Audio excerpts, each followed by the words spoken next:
Tonight, I have another quiet story to share with you.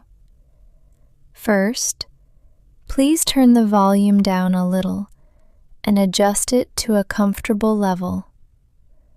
And if you think you may want to return tomorrow night, you may wish to subscribe now so this channel will be easy to find whenever you are ready to sleep again.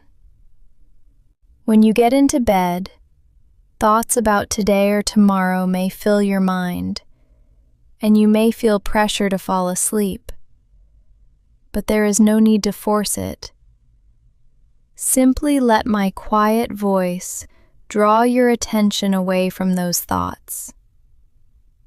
You do not need to follow every word. Just let it drift by like soft background music. And if you fall asleep along the way, that is perfectly all right. Now, let us slowly begin tonight's story. Long before the modern borders of Mexico, Guatemala, Belize, Honduras, and El Salvador were drawn on maps, a remarkable civilization grew across the forests, plains, mountains, and coastlands of Mesoamerica. It was the civilization we now call the Maya. The story of the Maya stretches across thousands of years. It begins with small settlements and farming communities. It passes through the rise of great cities, the building of temples and palaces, the creation of a highly developed writing system, and the careful observation of the sun, the moon, and the planets. It continues through political conflict, environmental change, the decline of many famous cities, the arrival of Spanish conquerors, and the survival of Maya communities into the present day. This is not the story of one single empire ruled from one capital. The ancient Maya world was made up of many communities, towns, kingdoms, and city-states. They shared related languages, religious traditions, artistic styles, and ways of understanding time, but they were not always united. Some cities became allies, others became rivals. Kings formed relationships through marriage, trade, diplomacy, and war. Power could rise in one place, weaken in another, and then shift again across the landscape. So as we begin, you might imagine not one great kingdom, but a wide constellation of cities, scattered across a vast and varied region. Some stood deep in tropical forest. Some rose on dry limestone plains. Some were built among hills and volcanic highlands. Some looked toward the Caribbean Sea or the Gulf of Mexico. And between them were villages, fields, roads, markets, reservoirs, shrines, and the homes of millions of ordinary people. The name Maya is a useful modern term, but it gathers together many peoples who did not usually think of themselves as members of one political nation. The word became associated with the area around the city of Mayapan and with the Yucatec Maya language.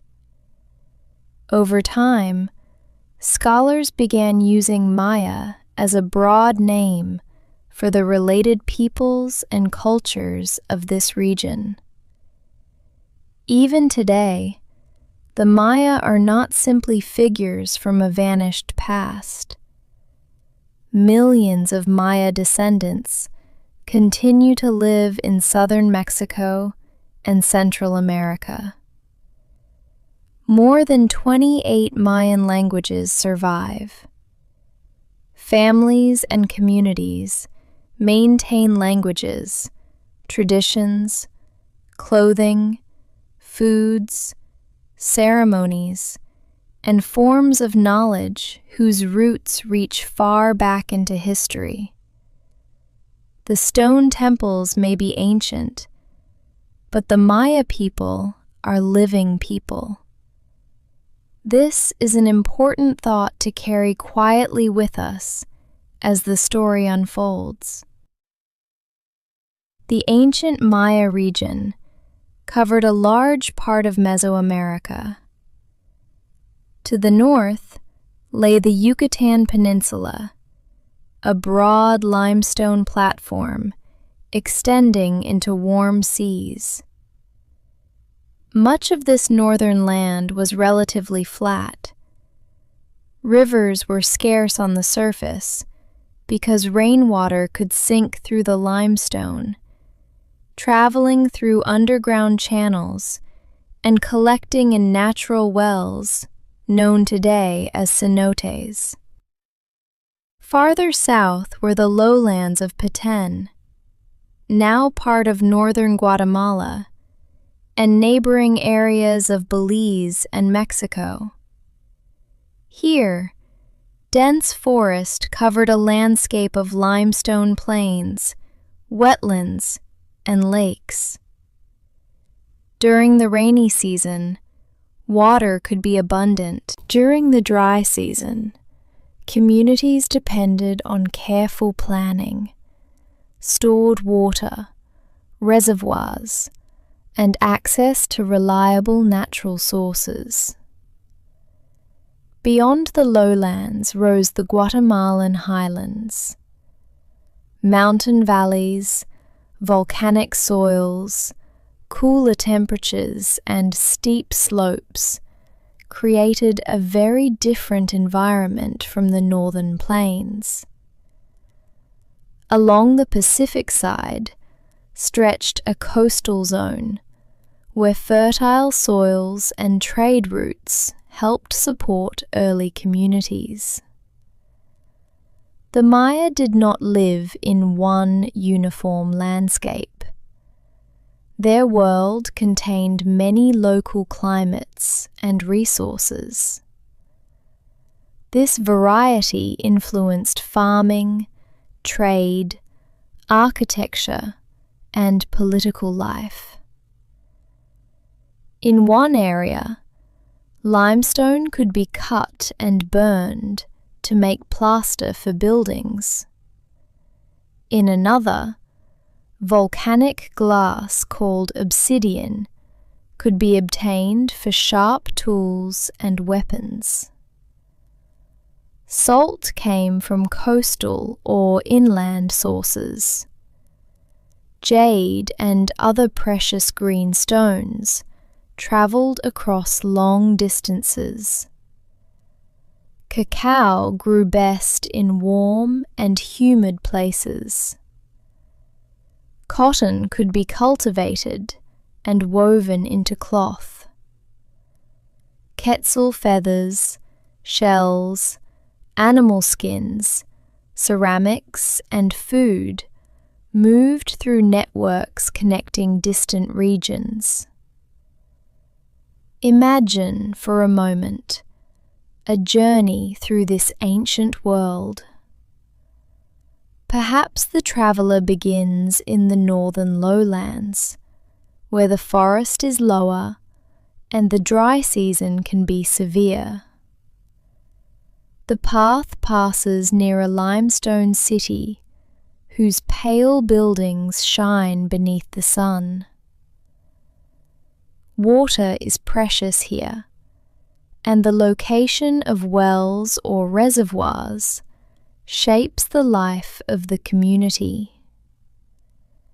The traveller then moves south, following raised roads and forest paths.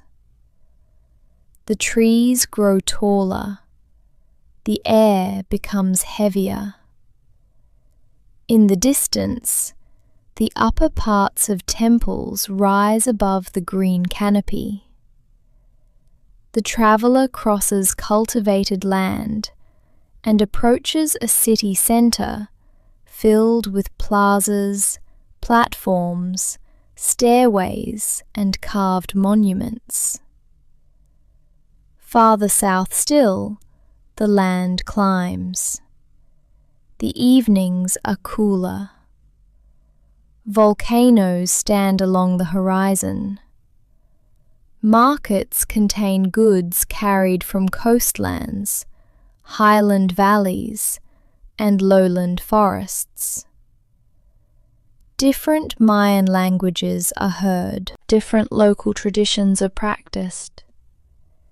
Yet certain symbols, forms of kingship, calendar systems, and artistic patterns are recognized across great distances. The geographical range of Maya civilization was one of its greatest sources of strength and one of its greatest challenges. The people learned to live in wet forests and seasonally dry plains.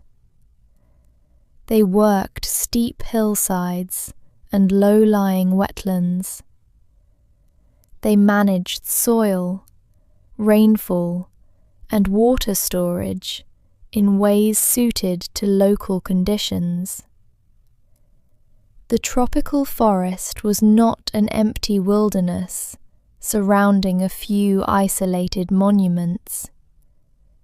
It was a lived landscape, shaped by generations of farming, construction, travel, and ritual.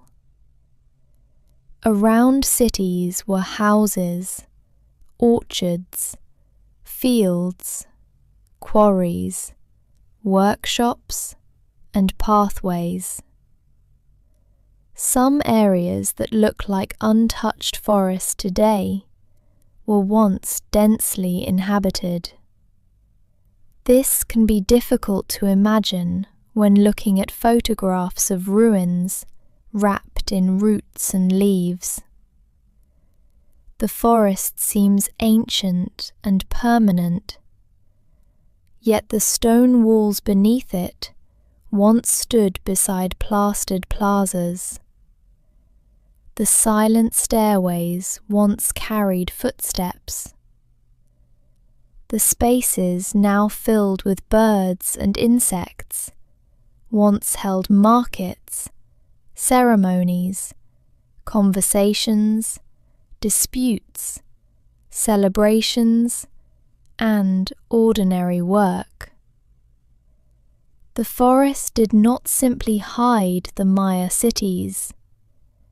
In many places, it slowly grew over landscapes that human hands had already transformed. Before there were great temples and carved royal monuments, there were villages. The earliest settled communities in the Maya region grew from the long development of agriculture. During the Archaic period, people gradually came to depend more heavily on cultivated plants. By the early pre-classic period, beginning around 2000 BC, farming villages had appeared in several parts of the region. Maize, or corn, became one of the central crops of Maya life. Beans, squash, and chili peppers were also important. In some regions, people cultivated cassava. They grew cacao and cotton where the environment allowed. They gathered wild plants, hunted deer and turkey, trapped smaller animals, and fished in rivers, lakes, wetlands, and coastal waters. Agriculture made settled life possible, but settled life also demanded patience. A field had to be cleared, planted, protected, and harvested. Seeds had to be saved. The timing of rain mattered. Soil fertility changed over time. People learned through close observation of the land and through knowledge passed from one generation to another. The early farmers did not know that their villages would one day become part of a civilization famous across the world. They were concerned with more immediate things: rainfall, food, shelter, children, tools, pottery, and relationships with nearby communities. And yet, from these ordinary concerns, larger patterns slowly emerged. Villages became more permanent. Houses were rebuilt on the same locations. Public spaces appeared. Leaders gained influence. Ritual traditions became more organized. Pottery styles developed. Trade expanded. Communities began raising platforms and buildings that required many people to work together. At sites in the Maya region, archaeologists have found evidence of early settlement dating back well before the Great Classic period. At Cuello, in modern Belize, occupation has been dated to around 2600 BC. In the Soconusco region of the Pacific coast, settled communities were established by around 1800 BC. There, people farmed staple crops and produced pottery and clay figurines. Over centuries, some small villages grew into towns, and some towns grew into cities. The change did not happen everywhere at the same time. Maya history is not a single straight line. Some communities became powerful, while others remained small. Some centers flourished and then declined. New places rose as older ones weakened. By the middle pre-classic period, large construction projects appeared in the lowlands. At Nakbe, in the Petén region, major structures date to around 750 BC. The northern lowlands of Yucatan also became widely settled. By around 400 BC, rulers in some places were raising stone monuments known as stelae. These monuments could carry images and, later, written records. They stood in plazas where people could see them. They linked rulers to ceremonies, ancestors, gods, and important dates. Stone was becoming a way to make authority visible and memory permanent. Writing was developing as well. By the 3rd century BC, a sophisticated script was already in use in parts of the Maya lowlands. This script would eventually record royal births, accessions, marriages, battles, captures, deaths, rituals, and calendar dates. In the late pre-classic period, enormous cities emerged. El Mirador, in the forests of northern Guatemala, grew across an area of roughly 16 square kilometers. Its monumental complexes included some of the largest structures ever built in the ancient Maya world. Tikal was already an important center by around 350 BC. In the highlands, Kamanal Juyu became a major city. Other important centers developed along the Pacific Plain and in northern Yucatan. To build on such a scale required organization. Stone had to be quarried. Earth and rubble had to be carried. Lime had to be produced for plaster. Workers needed food. Leaders needed ways to coordinate labor and justify large projects. The result was architecture that changed the horizon. A temple platform did more than provide a place for ritual. It transformed the physical experience of a city. It lifted buildings above homes and fields. It created stairways that separated those below from those above. It made political and religious power visible from a distance. Perhaps, on a quiet evening in a pre-classic city, the last light touched the upper walls of a temple while smoke rose from household fires. Farmers returned from fields.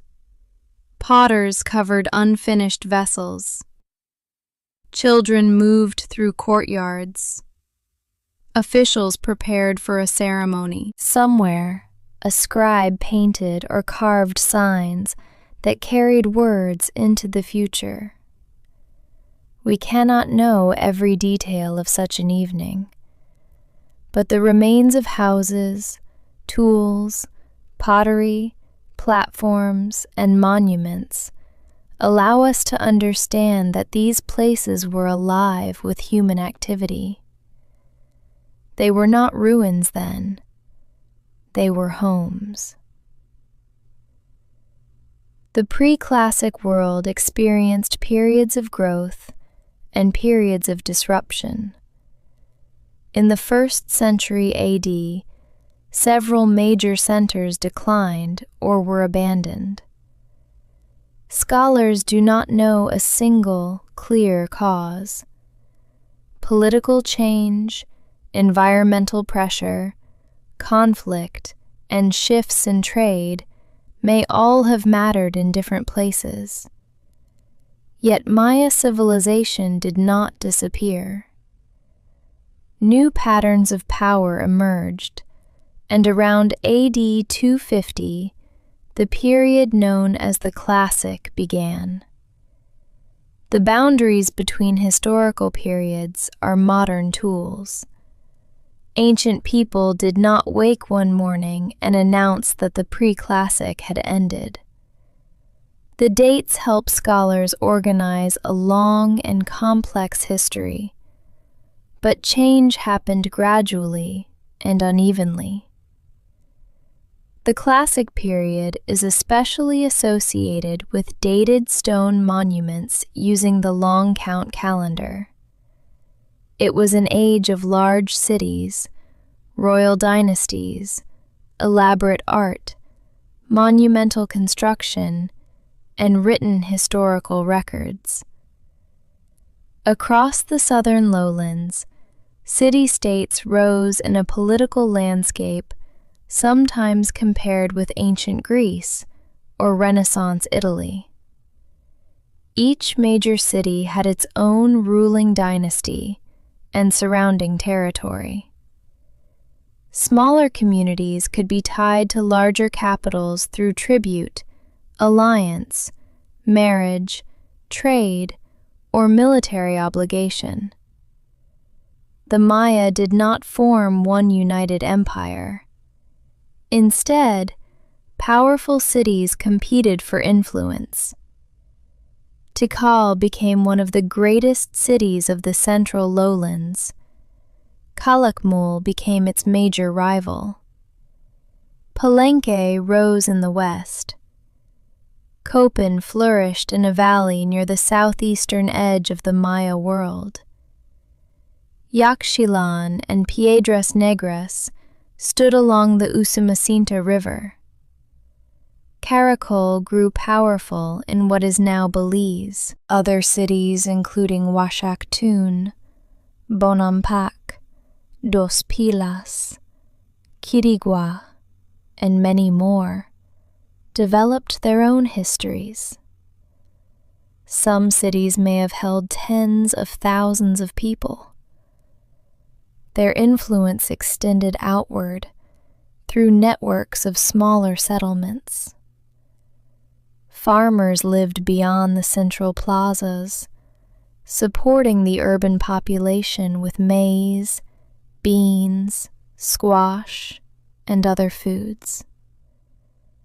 Artisans made tools, pottery, clothing, ornaments, and ceremonial objects. Laborers maintained roads, reservoirs, terraces, and buildings. Officials collected tribute and organized events. Merchants moved goods and information over long distances. At the center stood the ruler, often called an Ajah, a lord or king. The most prestigious rulers used the title Kuhul Ajah, meaning divine lord. Kings presented themselves as mediators between the human world and the supernatural realm. Their authority rested not only on political control, but also on ancestry, ritual knowledge, warfare, and the ability to maintain relationships with gods and ancestors. Royal power was usually passed through family lines, often from father to son, though Maya history also records powerful queens and women of royal importance. A future ruler was expected to perform ceremonies, lead in war, manage alliances, and protect the prestige of the dynasty. The court surrounding the ruler included nobles, priests, scribes, warriors, officials, artists, and servants. Titles recorded in inscriptions reveal a complicated world of rank and responsibility. Some lords governed secondary towns. Some served as military captains. Some were guardians of sacred books. Others performed roles whose exact meanings are still being studied. The royal court was not the same in every city. Each kingdom developed institutions suited to its own history and political circumstances. In one place, a king might dominate the court. In another, powerful nobles might limit royal authority. Over time, aristocratic families became more numerous and influential. Politics moved through personal relationships. A marriage could connect two dynasties. A captured noble could become proof of military victory. A visit by an important lord could be recorded on stone. A gift of jade, feathers, cloth, or pottery could reinforce an alliance. The written monuments of the classic period allow us to see individual lives across many centuries. They name rulers. They record births and deaths. They describe accessions to the throne. They remember wars, ceremonies, and journeys. This makes the Maya past feel both distant and surprisingly close. A date carved more than 1,000 years ago can tell us that a ruler performed a ritual on a particular day. A painted vessel can name the person who owned it. A wall inscription can record the arrival of a visitor. The people are gone, but their words remain.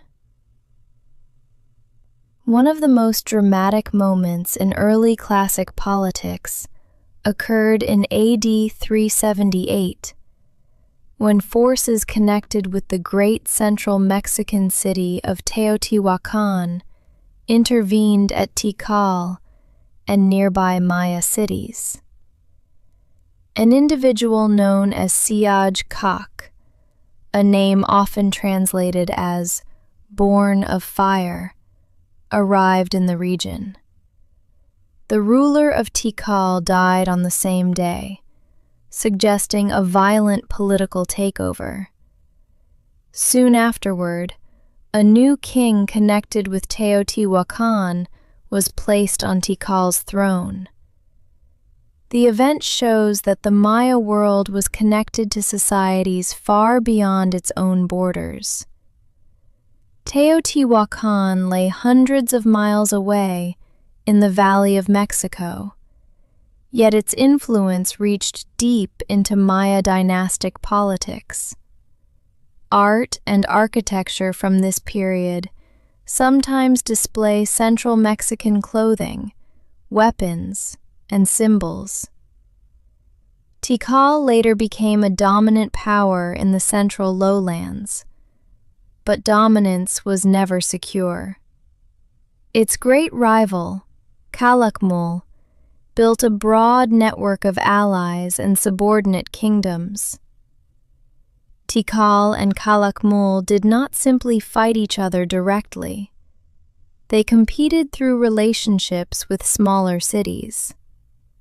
A local conflict might become part of a much larger struggle between the two great powers. Imagine a map, not of fixed borders, but of shifting connections.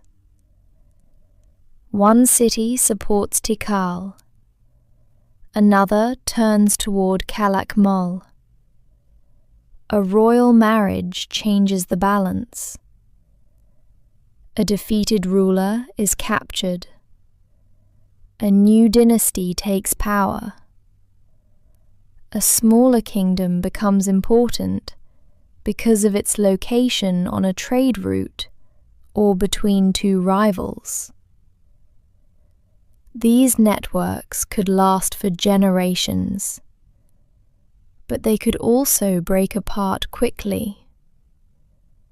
War was an important part of Maya politics. It could secure tribute, territory, labor, prestige, and captives. Rulers were shown wearing elaborate battle clothing or standing above prisoners.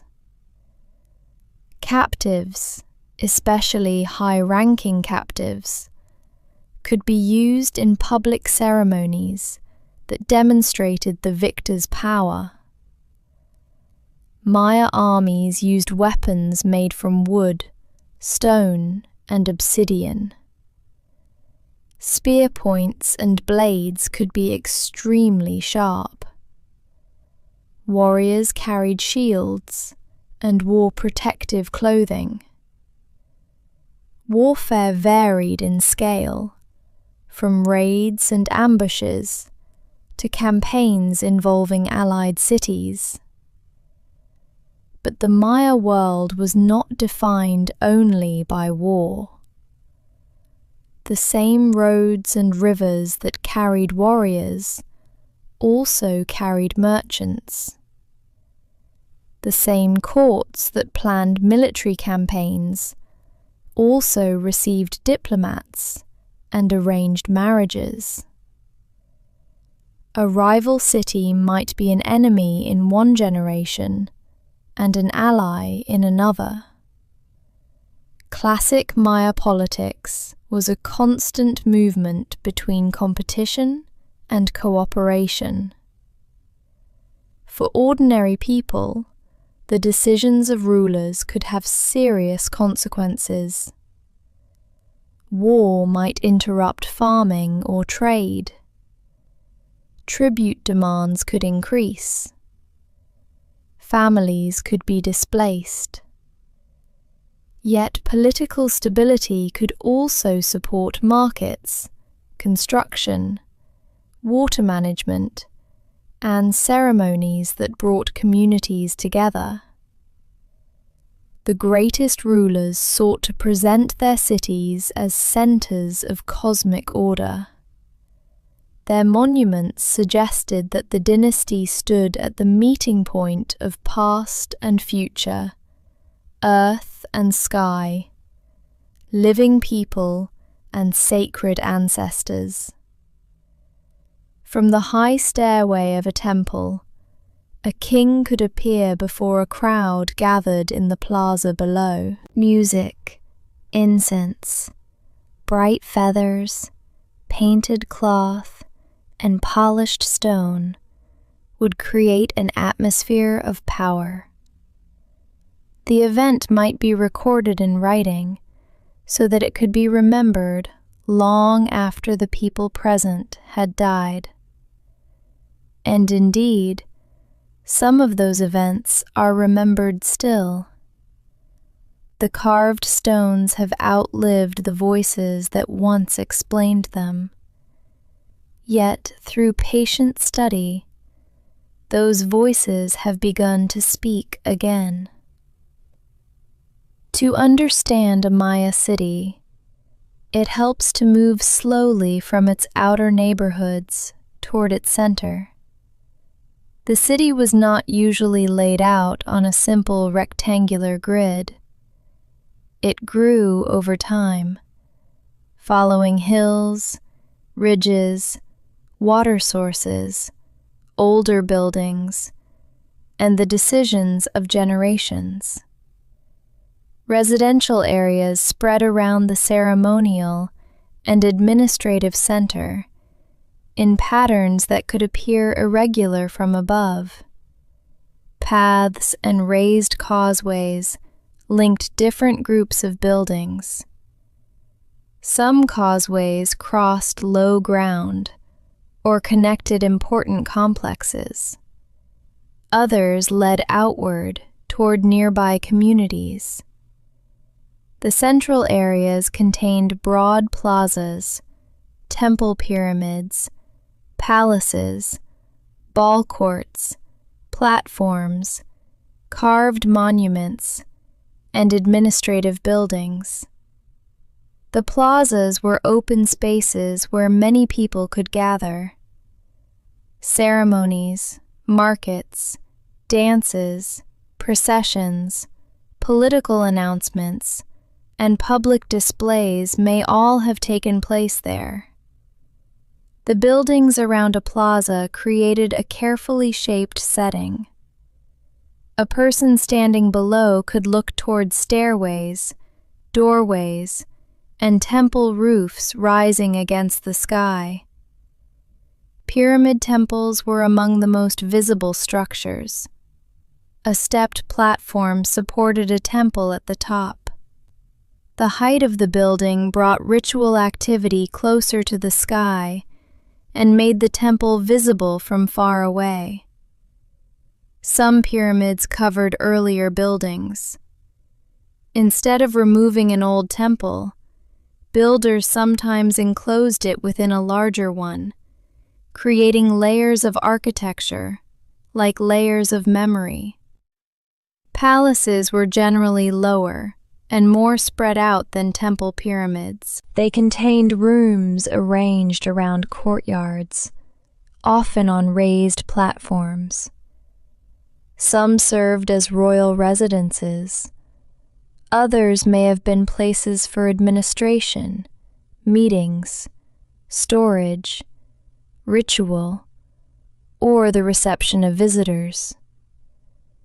Acropolis formed large groups of buildings raised on massive platforms. They could contain temples, palaces, tombs, courtyards, and monuments accumulated over long periods. A royal family might return to the same complex generation after generation, adding new buildings beside the places associated with ancestors. Ball courts had a distinctive form, with long playing alleys between parallel structures. The ball game was found across Mesoamerica, and Maya cities built courts in important locations. The game was athletic, ceremonial, and political. It could represent conflict, cosmic movement, life, death, and renewal. Crowds watched players move a heavy rubber ball without using their hands. Different forms of the game existed, and the exact rules varied by place and time. Some Maya structures were aligned with the rising or setting of the sun at meaningful points in the year. Groups, sometimes called E-groups, may have helped frame observations of the solar cycle. Other buildings were connected with the movements of Venus, the moon, or seasonal events. The city itself could become a map of sacred time. Construction began with local materials. Limestone was especially important in many lowland regions. Workers cut stone for walls and facings. Rubble filled the interior of platforms. Lime plaster covered floors and buildings, creating smooth surfaces that could be painted. The bright appearance of a finished city would be surprising to someone accustomed to modern ruins. Today, exposed stone often looks gray, brown, or pale. In ancient times, many surfaces were covered with plaster and color. Red was widely used, along with blue, yellow, black, white, and green. Sculpted masks and reliefs might stand out sharply against painted walls. Roofs presented a challenge because Maya builders did not use the true arch in the same way as later European architecture. Instead, they created corbel vaults.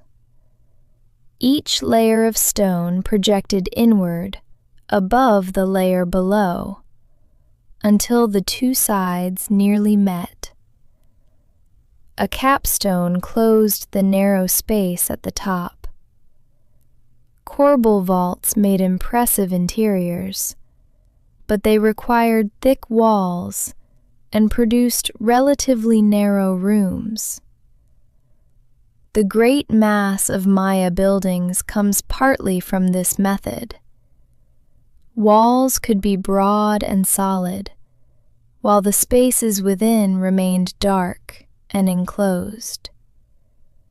Above some temples rose roof combs, tall, decorative structures that added height and carried sculpture or stucco decoration.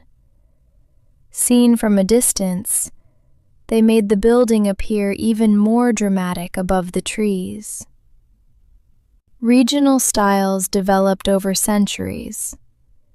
In the central Peten region, temples often rose steeply above massive platforms, with tall roof combs. The Puc region of northern Yucatan became known for carefully cut stone mosaics decorating the upper parts of buildings.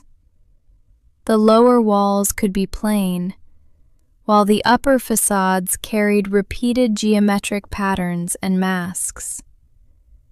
Chinese and Rio Bec architecture developed other distinctive arrangements, including towers and elaborate entrances. Along the Usumacinta River, cities used natural hills and terraces to create dramatic relationships between buildings and landscape. These styles show that Maya architecture was not one fixed tradition. Builders learned from older forms, adapted to local materials, and created new designs. A city could express its identity through the shape of temples, the arrangement of plazas, and the decoration of facades. Every great building also represented labor. Stone was moved without metal tools, draft animals, or wheeled vehicles for heavy transport. Earth and rubble were carried by people. Trees were cut for fuel. Limestone was burned to make lime, a process that required large amounts of wood. Plaster had to be prepared and applied. Buildings needed repair after rain, heat, and time damaged their surfaces. A monument that appears still and permanent was, in reality, the product of continuous work. Perhaps this is why Maya rulers often connected construction with important calendar dates and dynastic events. A new temple did not merely occupy space. It announced that a ruler could command labor, honor ancestors, and renew the city. From the viewpoint of a person approaching along a causeway, the city center may have seemed to emerge gradually.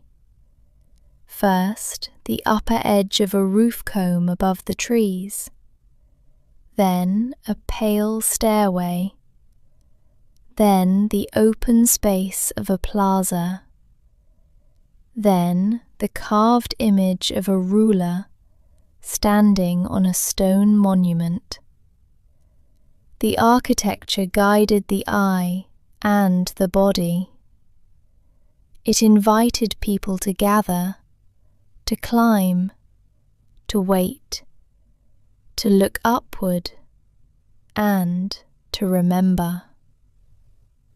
Beyond the palaces and temples were the homes of most Maya people. Ordinary houses were usually built from materials that did not survive as clearly as stone monuments. Posts, wooden beams, thatch, and plastered earth could disappear over centuries. Yet archaeologists can identify house platforms, floors, hearths, storage areas, tools, pottery, and the remains of food. A household might contain one or more buildings around a small courtyard. Families cooked, slept, made tools, repaired clothing, stored food, and cared for children there. Over generations, houses could be rebuilt on the same platform. The household was both a living space and a place connected with family history. Many people were farmers. Their work supported the cities and courts, but farming was not a simple or uniform activity. Months varied according to soil, water, population, and local ecology. In some areas, fields were cleared and cultivated for a period before being left fallow, so that vegetation and soil fertility could recover. In other places, farmers built terraces on slopes, raised fields in wet areas, drainage channels, garden plots, and systems for managing water. Orchards and useful trees could grow near homes. Different crops were planted together, or in sequence. Maize was central not only to diet, but also to Maya thought. It appeared in stories of creation and human identity.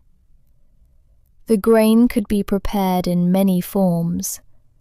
Beans added protein, Squash provided food and useful containers. Chili peppers added flavor. Cassava, sweet potatoes, fruits, seeds, herbs, and other local plants increased variety. Turkey and deer were important food animals. People also hunted smaller creatures and gathered resources from forest and wetland environments. Fish and shellfish were available near rivers, lakes, and coasts. Salt was necessary for diet and preservation and became a significant trade product. Cacao had special value. The beans could be dried, ground, mixed with water, and made into a frothy drink. The drink was often bitter rather than sweet, and might be flavored with spices, honey, or chili. Cacao was associated with ceremony, status, and exchange. In some periods and places, cacao beans could also function as a form of currency. Cotton was cultivated, spun, dyed, and woven. Maya textiles rarely survive in tropical conditions, but images on pottery and monuments show elaborate clothing. Nobles wore richly decorated garments and headdresses. Bright feathers, jade, shell, and other materials communicated rank. Ordinary clothing was simpler, but weaving remained an important household skill. A marketplace brought together many parts of daily life. There might be food, salt, pottery, tools, cloth, baskets, ornaments, pigments, medicines, and household goods. Farmers could exchange surplus produce. Artisans could sell specialized work. Merchants could offer objects from distant regions.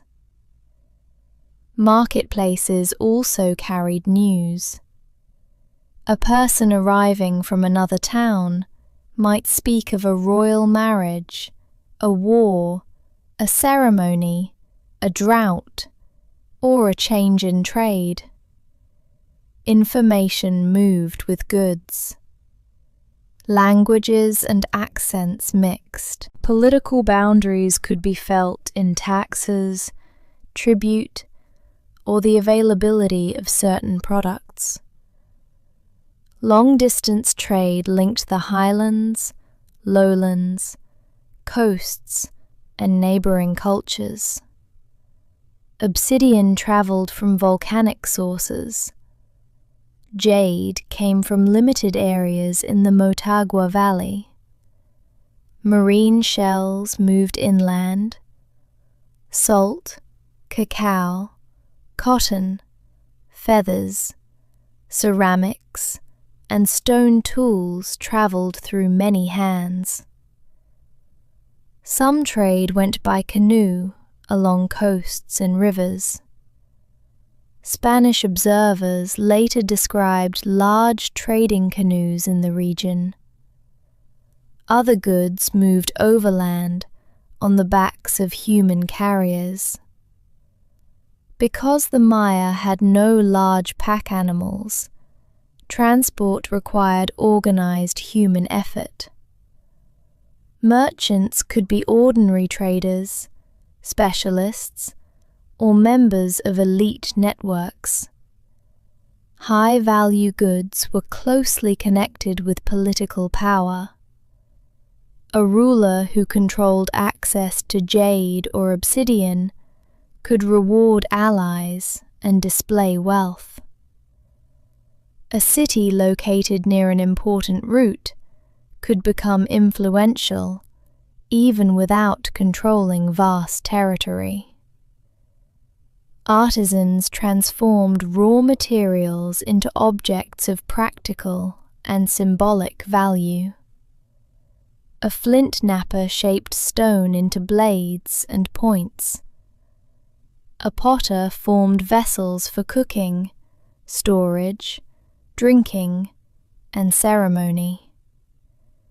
A weaver turned cotton thread into cloth. A sculptor carved limestone or wood. A painter decorated walls, books, and ceramics. A jade worker spent long hours cutting and polishing a material harder than the tools used to shape it. Specialized knowledge was often passed through families or workshops. Fine objects required time, patience, and practice. Some were made for local use.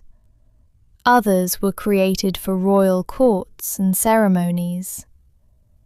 A painted ceramic vessel might show musicians, dancers, nobles, gods, or mythological scenes.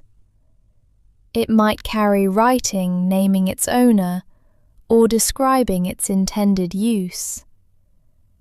A carved jade ornament could become part of a royal burial.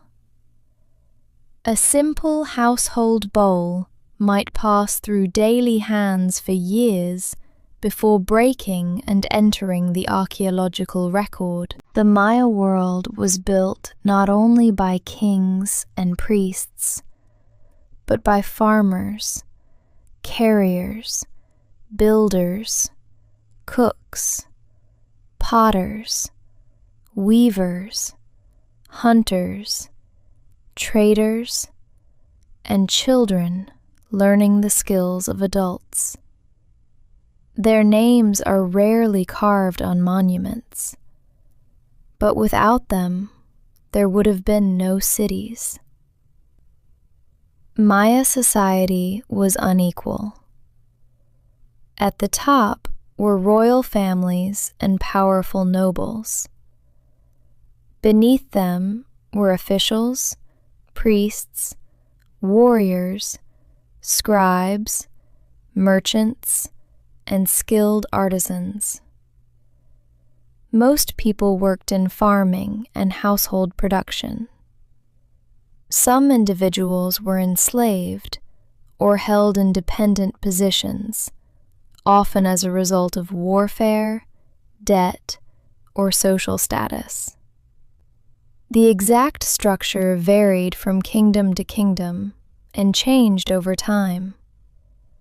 A large classic city did not function exactly like a small highland town or a later post-classic community. Still, rank could be expressed through residence, clothing, burial, diet, access to luxury goods, and participation in ceremonies.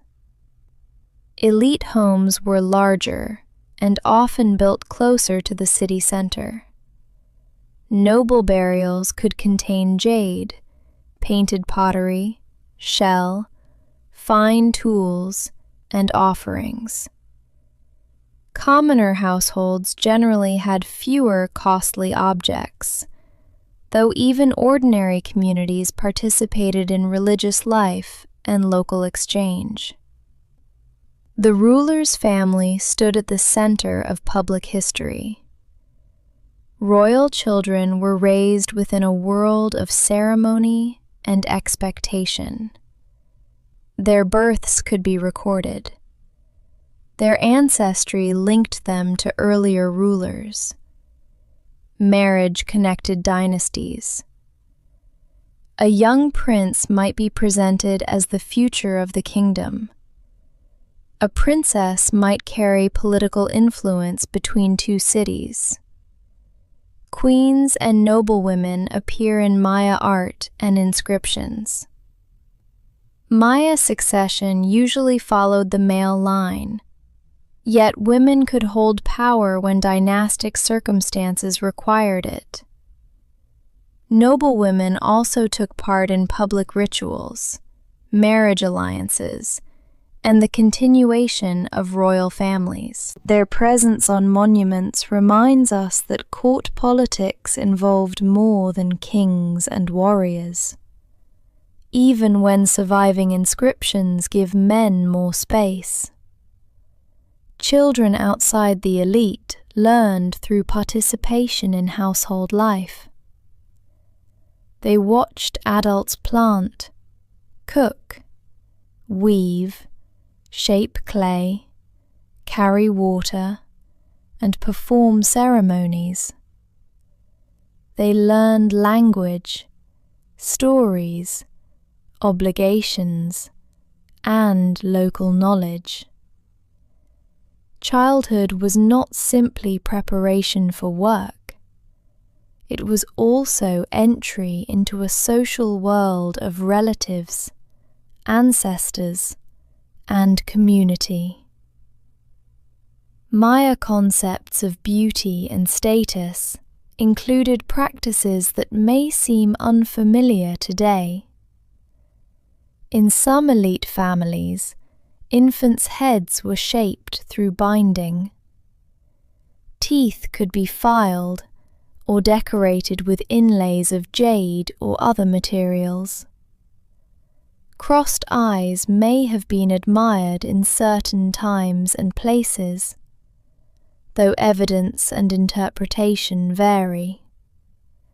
Body paint, hairstyles, headdresses, jewelry, and textiles communicated identity.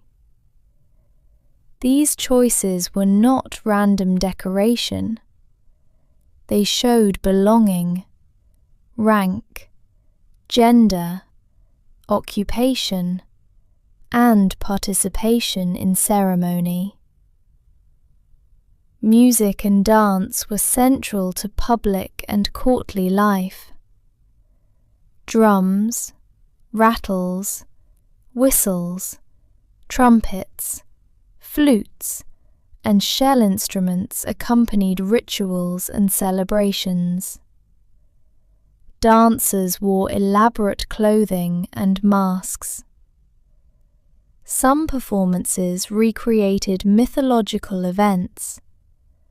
Others marked royal accessions, victories, calendar endings, or offerings.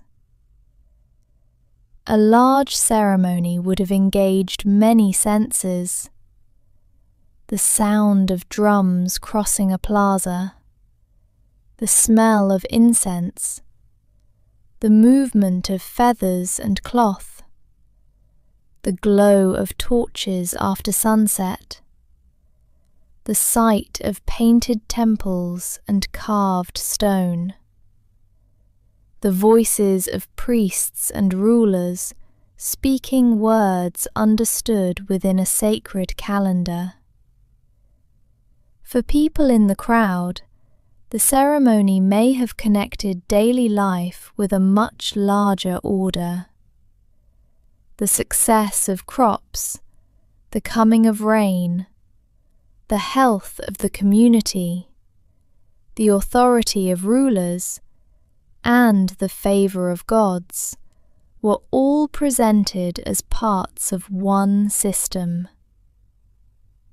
Private religious practice also took place in homes and local shrines. Families honoured ancestors, cared for household objects, and performed offerings. Religion was not limited to great temples. It shaped the rhythm of planting, birth, marriage, illness, death, and remembrance. Death did not end a person's relationship with the living. Ancestors could remain present through memory, burial places, stories, and ritual. Elite tombs were sometimes placed beneath temples or palaces, linking rulers physically to the buildings used by descendants. A new king climbing a temple stairway might be walking above the burial of an earlier king.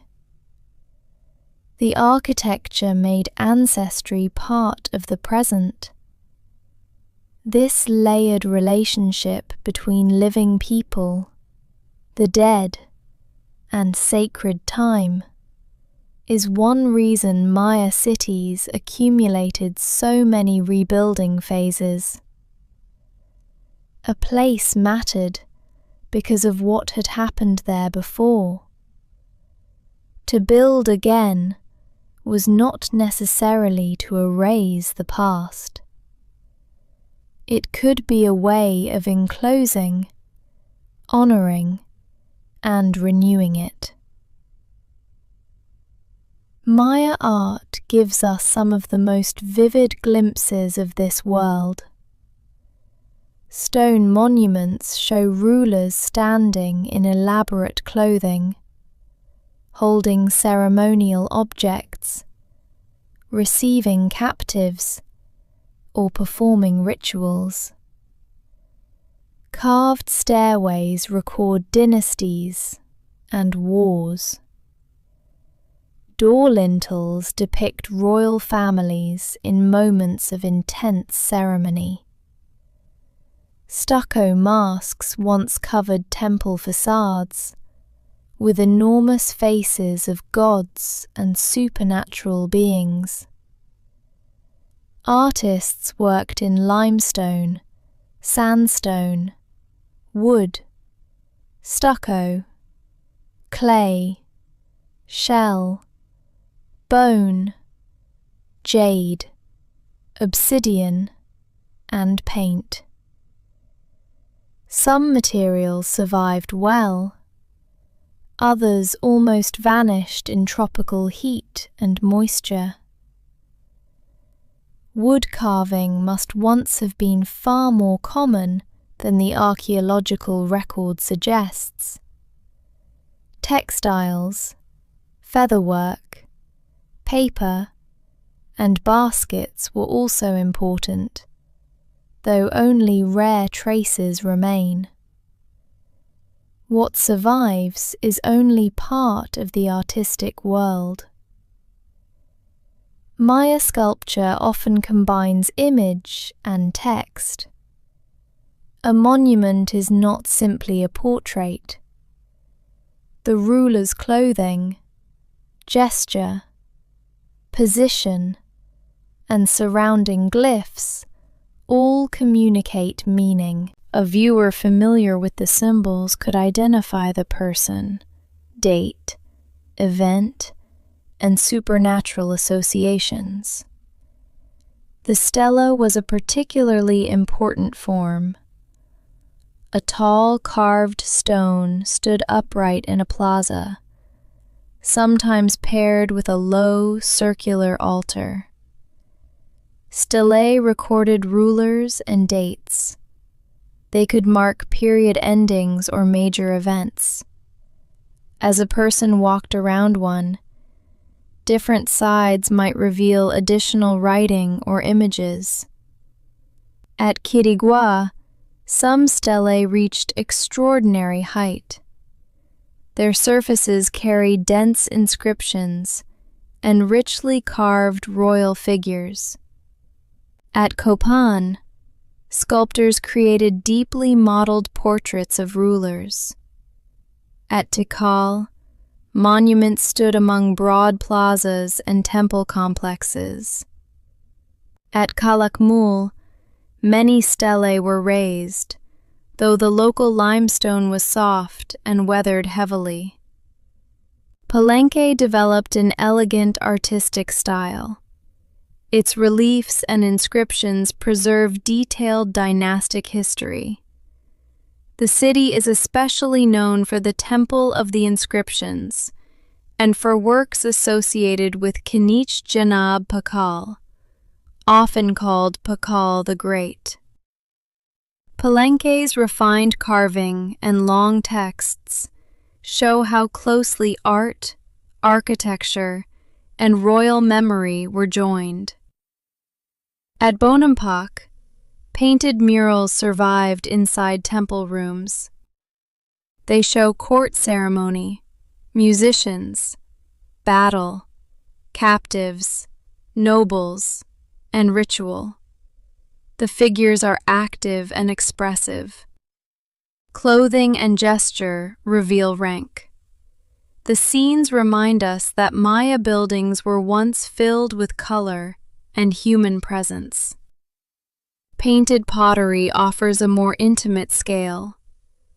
Cylindrical vessels and bowls show palace scenes, myths, scribes, supernatural beings, dancers, and feasts. Some were signed by artists. Some name their owners. Some include phrases identifying them as drinking vessels for cacao.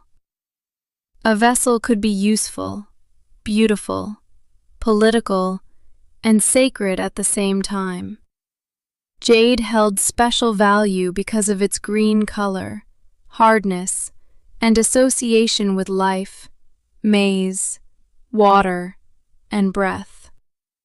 Maya artisans made beads, ear ornaments, pendants, masks, plaques, and ceremonial objects from jade. Royal burials could contain many pieces. The famous mosaic funerary mask of Pakal was assembled from pieces of jade.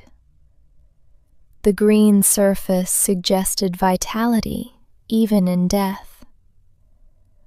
Other burials included jade beads placed near the mouth, perhaps connected with breath or rebirth. Obsidian had a different beauty. It could be black, gray, green, or translucent, depending on its source. When fractured, it produced edges sharper than ordinary metal blades. It served practical, military, and ritual purposes. Shells brought the sea into inland courts. Spondylus shell, with its red color and spines, was especially prized. Marine shell could be carved into ornaments, trumpets, and inlays. Its long journey from coast to city added to its value. Color carried meaning. Maya blue, a durable pigment made by combining indigo with clay, survived on murals, ceramics, sculptures, and offerings. Red was widely used on buildings and bodies. Black, white, yellow, and green appeared in cosmological and directional systems. For an artist, making an image was not merely copying what the eye saw. It was creating a meaningful presence. A painted god, written name, or carved ancestor could participate in ritual. The line between art and writing was not sharp. Glyphs were images. Instances could contain words. Together, they made history visible. Among the greatest achievements of Maya civilization was its writing system. It was the most highly developed writing system in the pre-Columbian Americas. It could record names, actions, dates, titles, places, and complex expressions. It was not a simple set of picture symbols. It combined signs representing whole words with signs representing syllables. Because of this mixture, the same word might be written in more than one way. A scribe could choose a full word sign, combine several syllabic signs, or use both together. This gave Maya writing visual variety and allowed artists to arrange glyphs in balanced blocks.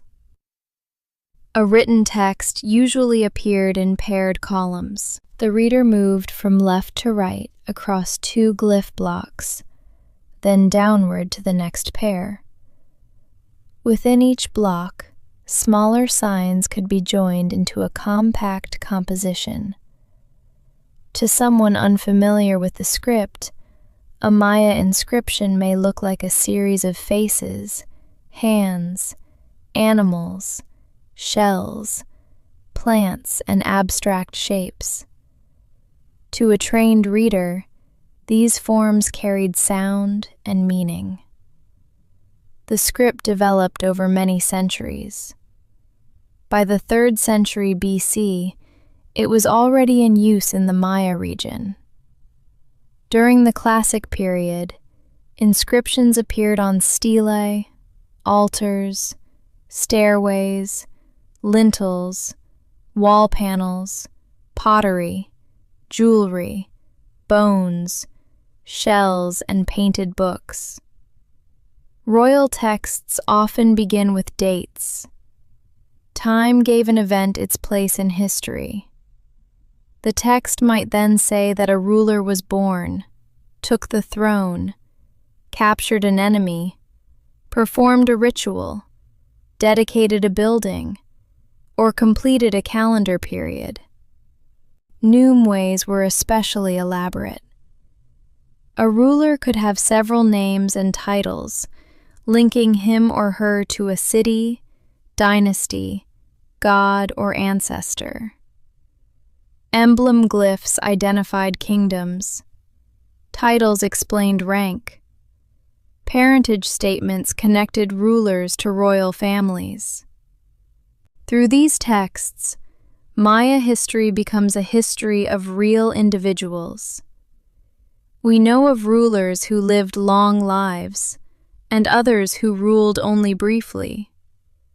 We know of children who inherited thrones, queens who governed kingdoms, lords taken prisoner, and dynasties restored after defeat. We can follow political events across cities, because one monument may mention a ruler from another place. Scribes held respected positions at royal courts. The title Tsib referred to a person who wrote or painted. Some scribes were members of noble or royal families. Implements show them with brushes, ink containers, folded books, and distinctive headdresses. Writing required skill beyond memorizing signs. A scribe needed knowledge of language, history, titles, calendar calculations, ritual, and artistic design. The act of writing was also connected with sacred tradition. In Maya stories, gods and culture heroes were associated with the creation of writing and books. The tools of a scribe were delicate. Brushes could be made from animal hair or plant fibers. Pigments were mixed and stored.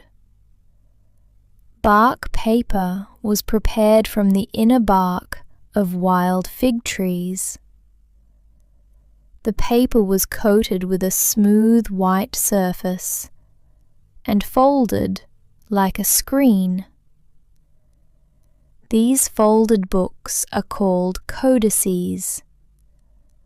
A codex could contain calendar tables, rituals, astronomical calculations, images of gods, predictions, and instructions. Players opened in a long accordion form, rather than turning like the pages of a modern bound book. Only a few Maya codices survived the centuries after the Spanish conquest. The commonly recognized surviving examples are known as the Dresden, Madrid, and Paris codices. A fourth, the Maya Codex of Mexico, was long debated, but is now generally accepted by specialists as genuine. Most ancient books were lost through decay, warfare, neglect, and deliberate destruction by Spanish clergy. This loss is difficult to measure. Stone inscriptions preserve public royal history, but books may have contained many other forms of knowledge: genealogies, myths, medical practices, tribute records, local histories, ceremonies, and observations could have disappeared. Imagine a room where folded books were stored on shelves or wrapped in cloth. Imagine scribes opening them during a ritual or consulting a table of dates. Imagine pages filled with fine black lines, red numbers, painted gods, and carefully arranged glyphs. Then imagine how little of that library remains. The surviving books are therefore extraordinarily important. The Dresden Codex contains detailed astronomical and calendar material, including tables related to Venus and eclipses. The Madrid Codex contains ritual and divinatory information connected with many activities. The Paris Codex includes calendar and zodiacal material. For centuries after the conquest, outsiders could not read most Maya writing. Early European scholars sometimes believed the glyphs were purely symbolic. Others tried to match each sign with a single alphabetic letter, which did not work. In the 16th century, the Spanish bishop Diego de Landa recorded information about Yucatec Maya writing. His notes were imperfect and misunderstood for a long time, but they later became important because some signs he recorded represented syllables rather than alphabet letters. The decipherment of Maya writing was a slow international effort. Scholars studied dates first, because calendar signs were easier to recognize. They then identified royal titles, place names, and repeated patterns. In the 20th century, major breakthroughs showed that the script recorded language and history, not only astronomy and religion. The work of Yuri Konorizov demonstrated the syllabic nature of many signs. Tatiana Perskoryakov showed that inscriptions on monuments described events in the lives of rulers. Maya scholars and speakers have contributed essential knowledge of languages, names, pronunciation, and cultural meaning. Today, a large portion of the script can be read, though not every sign or passage is understood. The decipherment changed the image of Maya civilization. The monuments were no longer silent portraits of anonymous priests.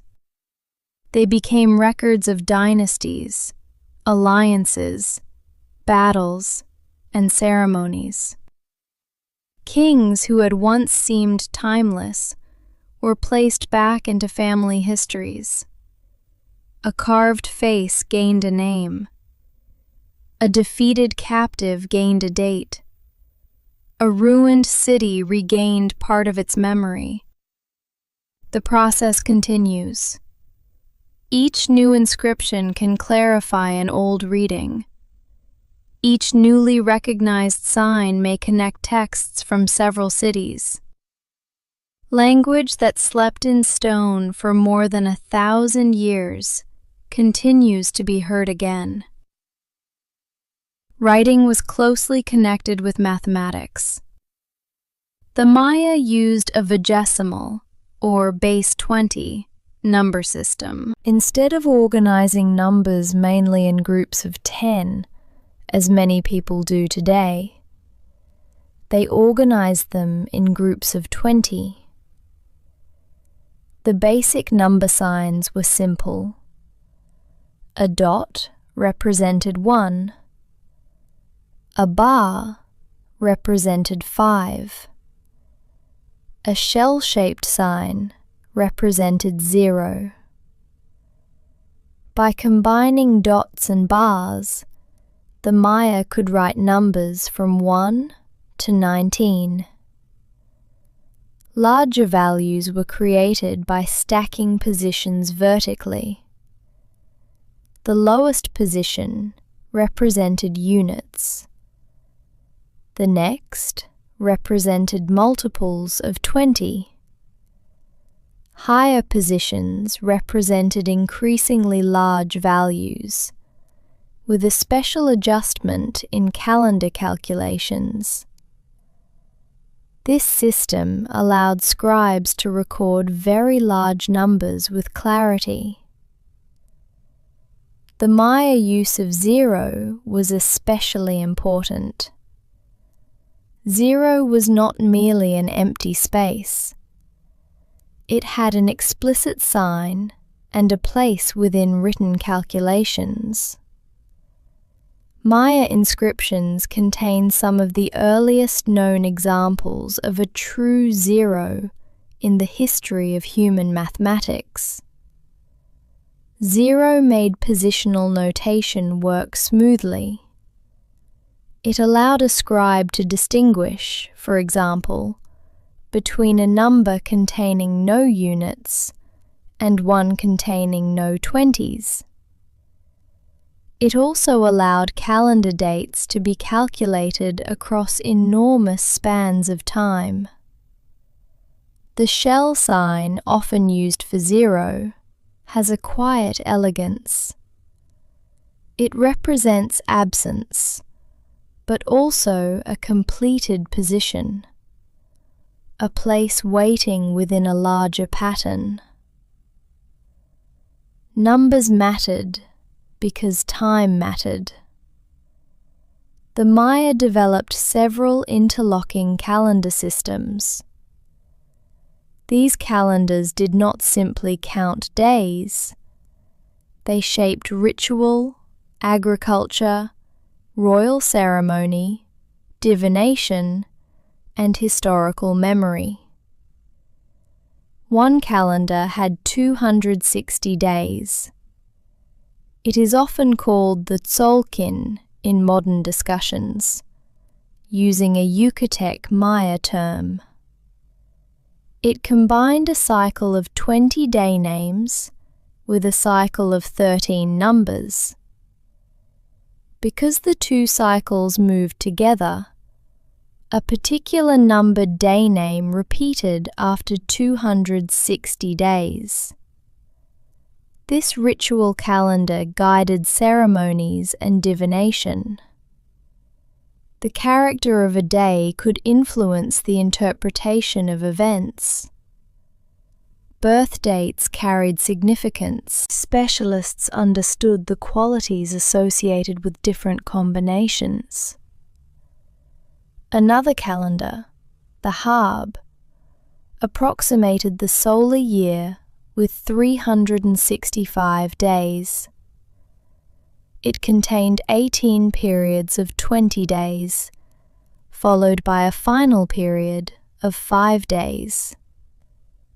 Those last 5 days were considered a special and potentially uncertain time in some Maya traditions.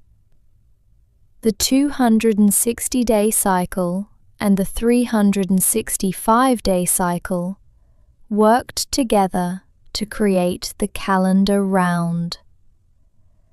A particular combination repeated after about 52 solar years. For many events in ordinary life, the calendar round provided enough information, but royal history sometimes needed dates that would not repeat within a human lifetime. For this, the Maya used the long count. The long count measured the number of days from a mythological starting point. It used units with names commonly written as kin, uinal, tun, katun, and baktun. A kin was 1 day. 20 kin made 1 uinal. 18 uinals made 1 tun of 360 days. 20 tuns made 1 katun. 20 katuns made 1 baktun. With these units, scribes could place events across centuries and even imagine dates far into the past or future. A long count date carved on a monument made a statement about permanence. The ruler's ceremony was connected not only to local memory, but to the vast structure of cosmic time. Maya dates could include several pieces of information at once: the long count, the 260-day calendar, the 365-day calendar, lunar data, and references to other cycles. A complete inscription could be an intricate mathematical composition. The end of a calendar period was important. Rulers celebrated the completion of a katun or another interval with rituals, monuments, and offerings. These moments did not mean the world was ending. They marked renewal and the successful movement of time. The numbers could continue beyond any single monument, ruler, or lifetime. A completed cycle was followed by another, just as one day followed another. The count gave order to time, without requiring time itself to disappear. This is perhaps a restful idea. Time does not stop when one count reaches its end. The next count begins. The Maya calendars remind us that a day can belong to several cycles at once. It is 1 day in a month, 1 day in a ritual sequence, 1 day in a year, and 1 day within a much larger historical count. Each person lives inside many kinds of time. The time of the body, the time of the family, the time of the season, the time of the community, and the time of stars and planets moving far beyond a single life. Maya astronomers observed the sky with extraordinary care. They did not have telescopes, modern clocks, or electronic instruments. Their tools were repeated observation, mathematical calculation, written records, and buildings aligned with important points on the horizon.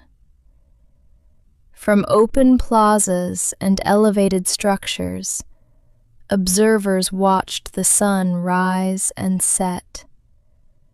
They followed the phases of the moon. They tracked the bright movement of Venus.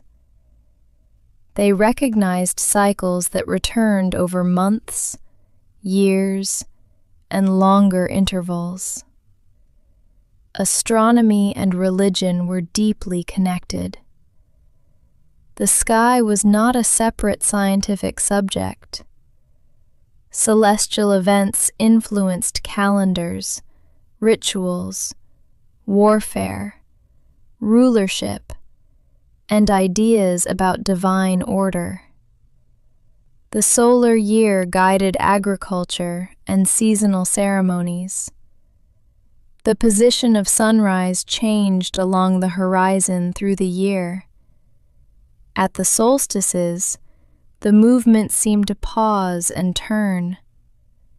At the equinoxes, day and night approached equal length.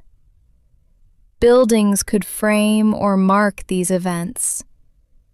From a chosen observation point, the sun might rise over a particular temple or architectural feature on a meaningful date.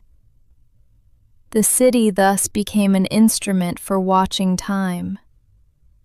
The moon required different calculations. Maya scribes recorded lunar ages and cycles in inscriptions. Some dates include information about where the day fell within a lunar month. Eclipse tables and surviving codices suggest efforts to identify periods when eclipses might occur. Venus received special attention. It is one of the brightest objects in the sky and appears alternately as a morning star and an evening star. Its pattern includes periods when it disappears in the sun's glare and returns on the other side. The Dresden Codex contains a Venus table covering a cycle of 584 days. Corrections were built into the calculations to keep them aligned over long periods. The appearances of Venus could be associated with danger, warfare, or ritual action. The Maya also observed other planets and constellations. The exact meaning of many sky images remains debated, but surviving texts show a world in which celestial movements were recorded with precision. Imagine an observer before dawn. The city is quiet. The plastered plaza is cool beneath the feet. Above the eastern horizon, Venus appears as a brilliant point of light. The observer knows that earlier generations watched the same return. A table in a folded book connects tonight's light with numbers written years before. The observation is both immediate and ancient. It is a light seen now, and a cycle remembered across generations. Maya astronomers were capable of calculating the approximate length of the solar year and lunar cycles with impressive accuracy. Their knowledge came from cumulative records. One person's observation gained value when compared with those made before. This long memory was one of the strengths of writing. Without records, every generation begins again. With records, a pattern can be tested across centuries.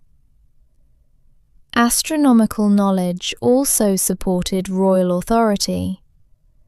A ruler who performed ceremonies on carefully chosen dates appeared to act in harmony with cosmic order. Priests and scribes who understood the calendar helped determine when rituals should occur. Yet the sky could also bring uncertainty. Eclipses, unusual appearances, or the return of Venus might be interpreted as dangerous. Rituals and offerings sought to maintain balance. For the Maya, the universe was active and alive. The sun did not simply shine, it traveled through a sacred landscape. The moon participated in stories and cycles. Venus carried power. The Milky Way could be understood through mythological images. Human beings were not outside this cosmos. Their cities, calendars, bodies, crops, and kings were woven into it. Maya religion included many gods, supernatural beings, sacred places, ancestors, and forces of nature.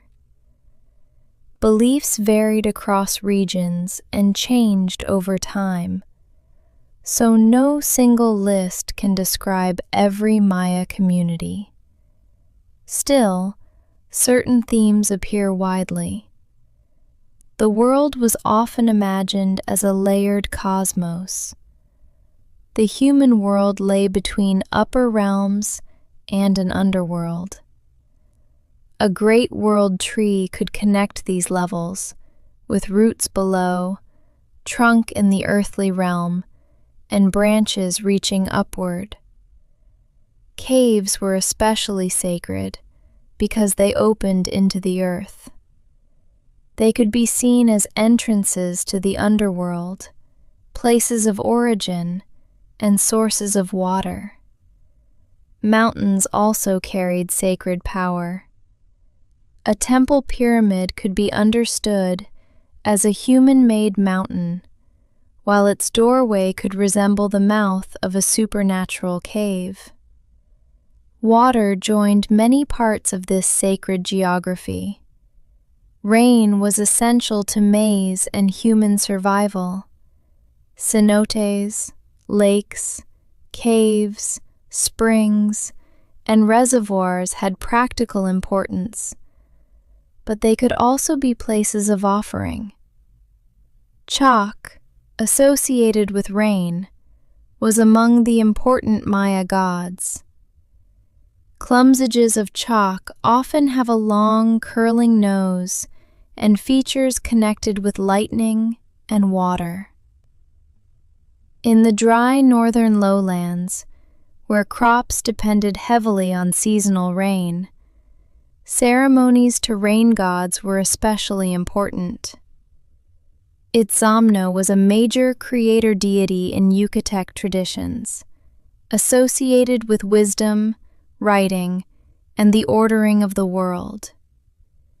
Ixchel was connected with the moon, weaving, medicine, pregnancy, and childbirth in later sources. Kawil was associated with lightning, royal power, and abundance. The maize god represented death, rebirth, beauty, and the life of the staple crop. Kukulkan, the feathered serpent, became especially prominent in the post-classic northern lowlands, and was related to the wider Mesoamerican feathered serpent tradition. National Geographic's simplified account speaks of more than 200 gods and goddesses in Maya stories. The exact number depends on how names, aspects, and local traditions are counted, but the larger point is clear. Maya sacred life recognized a rich and complex community of divine beings. Gods could have several forms and names. A youthful form might differ from an aged one. A deity could be linked with a direction, color, calendar period, animal, or natural force. Divine qualities could overlap. This complexity may feel unfamiliar if we expect every god to have one simple role. Maya religion was not organized like a modern reference list. It was a living tradition of stories, rituals, images, and local practices.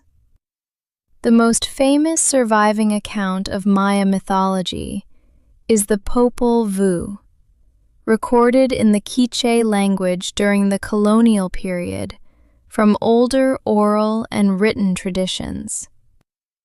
It tells of creation, gods, ancestors, and the hero twins. In the story, the hero twins confront the lords of the underworld.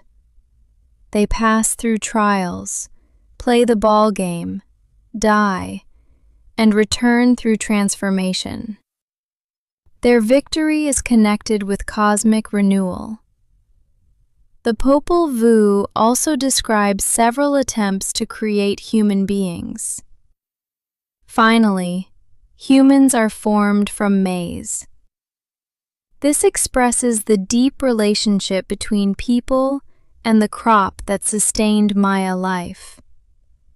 A field of maize was therefore more than food production. It echoed creation. The seed entered the earth, disappeared, and rose again. The plant passed through death and renewal. The maize god could be shown emerging, reborn and beautiful. Royal rituals drew on these ideas. Rulers performed bloodletting, offering their own blood through controlled piercing. The act was painful and sacred. Blood carried life force and could open communication with ancestors and gods. Incense, food, drink, cloth, jade, animals, and crafted objects were also offered. Some objects were broken or buried as part of dedicatory ceremonies. Caches were placed beneath buildings, at stairways, or along sacred axes. Human sacrifice was practiced in some contexts. Captives, especially high-ranking ones, could be sacrificed after warfare. Other sacrifices occurred in connection with major rituals. The frequency and form varied, and popular images sometimes exaggerate or simplify the evidence. For the Maya, sacrifice was part of a larger system of obligation and exchange between human beings and the sacred world. Life, rain, maize, kingship, and cosmic balance were understood as requiring offerings. We do not need to accept or judge that worldview in order to understand that it gave meaning to actions within Maya society. A ritual was not merely a performance. It was an attempt to keep the world in order. The ball game brought together sport, ceremony, myth, and politics. Versions of the game were played across Mesoamerica for many centuries. The Maya called one form pits. Later forms, including ulama, survived in parts of Mexico. Players used a solid rubber ball. Depending on the version of the game, they struck it with the hips, thighs, knees, elbows, or other permitted parts of the body. Protective belts, pads, and equipment helped absorb the impact. Stone ball courts varied in size and shape. Many had a long central alley with sloping or vertical sides. Some later courts had stone rings set high on the walls, though scoring through a ring was not necessarily part of every game or every period. National Geographic Kids describes crowds gathering for an important contest in which teams moved the ball without using their hands. The description gives a sense of energy, but the precise rules differed and are not fully known. Imagine the sound of a heavy rubber ball striking a player's padded hip. The ball rebounds toward the wall. Another player turns and meets it. Spectators respond from the edges of the court. The game requires strength, timing, and courage. A rubber ball can be surprisingly heavy. A hard impact could injure a player. The narrow court made every movement visible to the crowd. Some games may have been played for recreation or competition. Others had political or ritual meaning. A game could settle a dispute, mark a ceremony, or recreate mythological conflict. Images show players in elaborate equipment. Inscriptions name individuals associated with ballgame events. Courts were placed near important temples and plazas, emphasizing their role in civic life. The connection between the ball game and sacrifice is real, but often oversimplified. Some artworks link games, captives, and ritual death. Yet it is not accurate to assume that every game ended with the sacrifice of a player, or that the winning team was routinely killed. Practices varied, and many games were likely played without such an ending. The ball itself carried symbolic possibilities. It moved between two sides. It rose and fell. It could suggest the sun, a planet, a seed, or the movement between life and death. In the hero twin story, the ball game becomes a contest with the underworld. Skill alone is not enough. Intelligence, transformation, and endurance are required. For people watching in an ancient city, the game may have been exciting at several levels at once.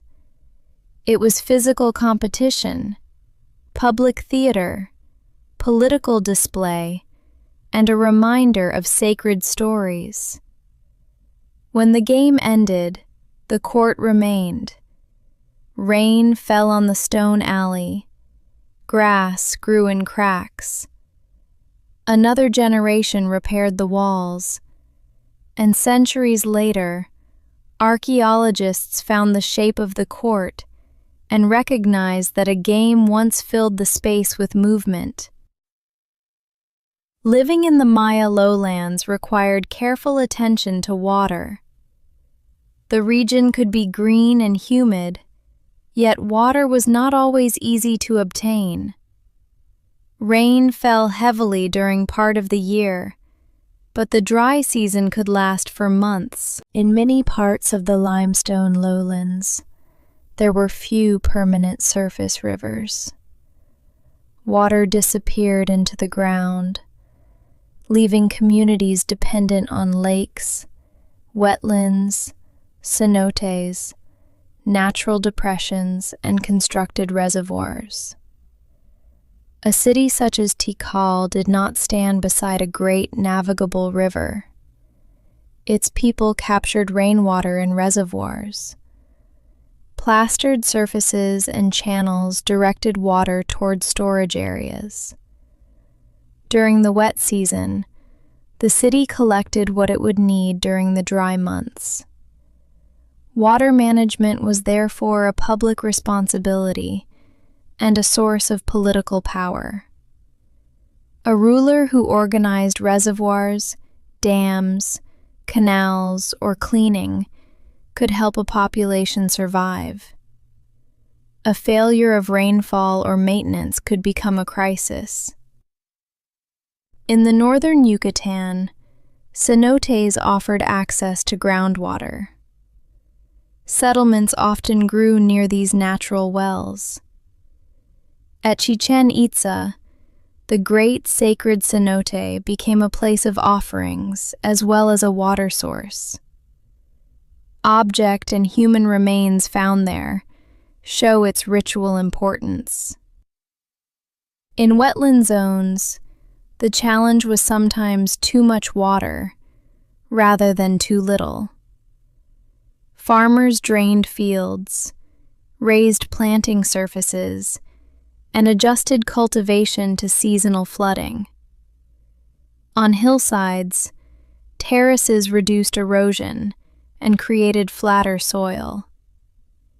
In urban areas, house platforms could raise buildings above rainy season water. The idea that Maya farmers relied only on a simple form of slash and burn agriculture is incomplete. Clearing and fallowing were important techniques, but the broader picture includes many local systems. Intensive cultivation, terracing, irrigation, drainage, raised fields, household gardens, orchards, and managed forests all appear in the evidence. Maya agriculture was not separate from the forest. People encouraged useful trees and plants. Forest areas could provide fruit, fuel, medicine, building materials, game animals, and shade. A landscape might contain fields, fallow plots, gardens, woodland, and managed stands in close proximity. Still, maintaining a dense population placed pressure on land and water. Lime plaster consumed large quantities of firewood because limestone had to be burned at high heat. Cities needed timber for houses, tools, fuel, and construction. Feed required labor and soil management. As populations grew, communities had to produce more food from the same region. The Maya were capable of remarkable adaptation, but adaptation had limits. A series of poor rainy seasons could reduce harvests. Conflict could prevent farmers from reaching distant fields. Political demands might increase when households were already struggling. Reservoirs could fall below safe levels. These pressures became especially important during the later Classic period. For centuries, however, the ability to organize water and food supported large cities in environments once considered unsuitable for urban civilization. Early outsiders sometimes wondered how great populations could have lived in tropical forest. The answer was not one single invention. It was a collection of local practices developed and refined over generations. Knowledge lived in daily routines. When to clear a plot, where water would collect, which soil held moisture, which tree signaled a change in season, how to store maize, how to repair a terrace after heavy rain, how to recognize the first signs of drought. Much of this knowledge was never carved on a royal monument, yet it sustained the civilization as surely as mathematics and architecture did. At the height of the classic period, many Maya cities were flourishing at once, each with its own character. Tikal stood among the forests of Peten. Its tall temples rose above the canopy, and its central area contained broad plazas, palaces, reservoirs, causeways, and many stone monuments. The city had a long history, stretching back into the pre-classic period. It experienced political defeat, recovery, and renewed power. Temple 1, often called the Temple of the Great Jaguar, faces the Great Plaza. Across from it stands Temple 2.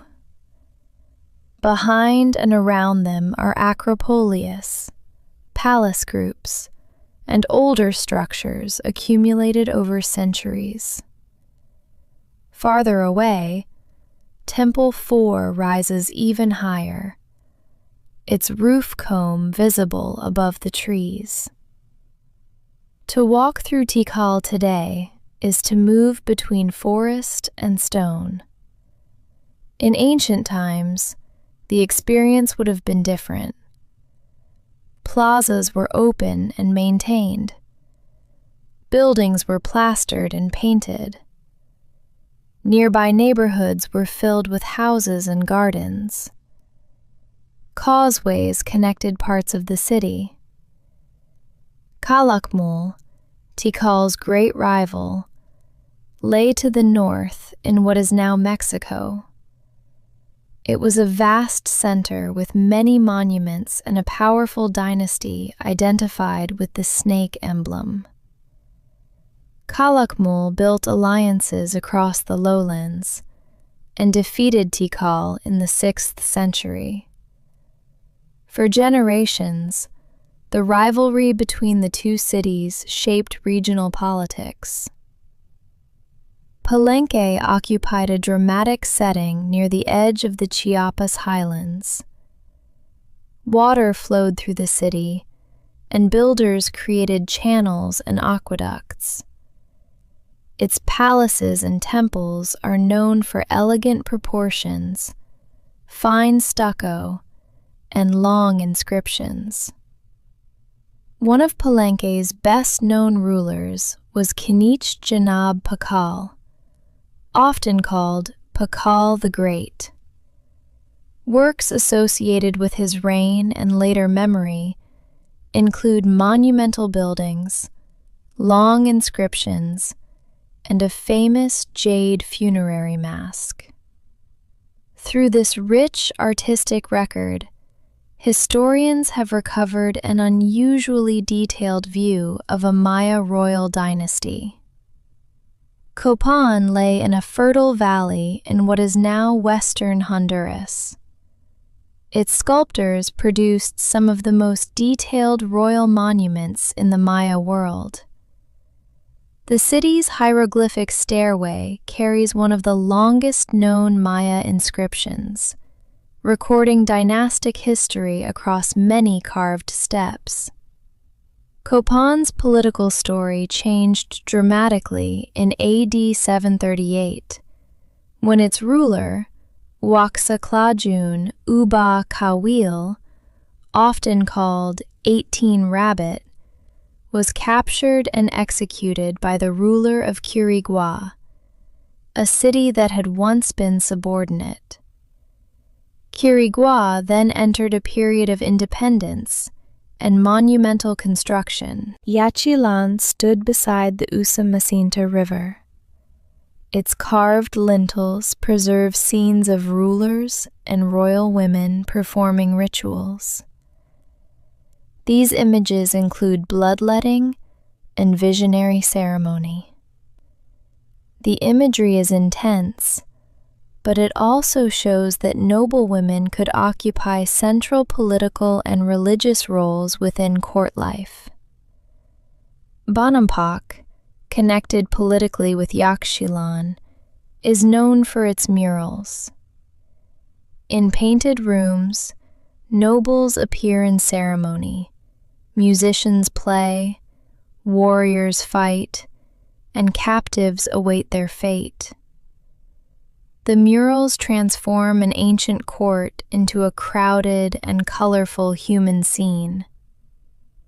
Caracol in modern Belize became a major power and was involved in the conflicts between Tikal and Calakmul.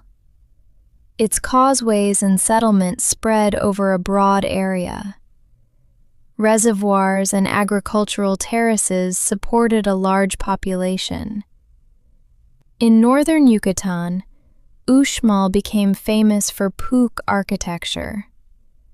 The governor's palace stretches across a high platform with a carefully composed facade. The Pyramid of the Magician rises in an unusual, rounded form. Stone mosaics repeat geometric designs and masks across upper walls. Chichen Itza reached prominence later, especially in the Terminal Classic and early post-classic periods. Its architecture includes the Great Stepped Pyramid known as El Castillo, the Temple of the Warriors, a large ball court, colonnades, and the sacred cenote. The city's art reflects connections between the Maya region and central Mexico. These cities were not identical examples of one pattern. They were political communities with individual histories. A ruler in Palenque did not control Tikal. A war at Copan did not automatically determine life at Uxmal. A style developed in one region might be adopted, changed, or rejected in another. Yet travelers, merchants, diplomats, artisans, and captives carried ideas between them. A royal title could be recognized across distant kingdoms. A ceramic style might appear far from its place of manufacture. A god could take a different local form. The Maya world was both shared and diverse. Perhaps that is one reason it lasted so long. When one center declined, another could rise. When one root weakened, another might become important. Civilization did not depend on a single capital whose fall ended everything. By the 8th century, many southern lowland cities had reached extraordinary levels of population, construction, and political competition. Monuments were raised in great numbers. Dynasties celebrated victories and period endings. Palaces expanded. Smaller settlements filled the countryside between capitals. But beneath this achievement, pressures were growing. From the late 8th century through the 9th, political systems across much of the southern lowlands began to break down. Cities stopped raising dated monuments. Royal courts disappeared. Construction slowed or ended. Populations moved away. This transformation is often called the classic Maya collapse. The word collapse can be misleading if it suggests that all Maya people vanished, or that the entire civilization ended at once. The changes were severe in the central and southern lowlands, but they were uneven. Some regions declined early, some lasted longer. Northern and highland centers continued. The last known long count date on a monument from the classic lowland tradition was carved at Toni Na in AD 909. By then, many famous southern cities had already been largely abandoned. Why did this happen?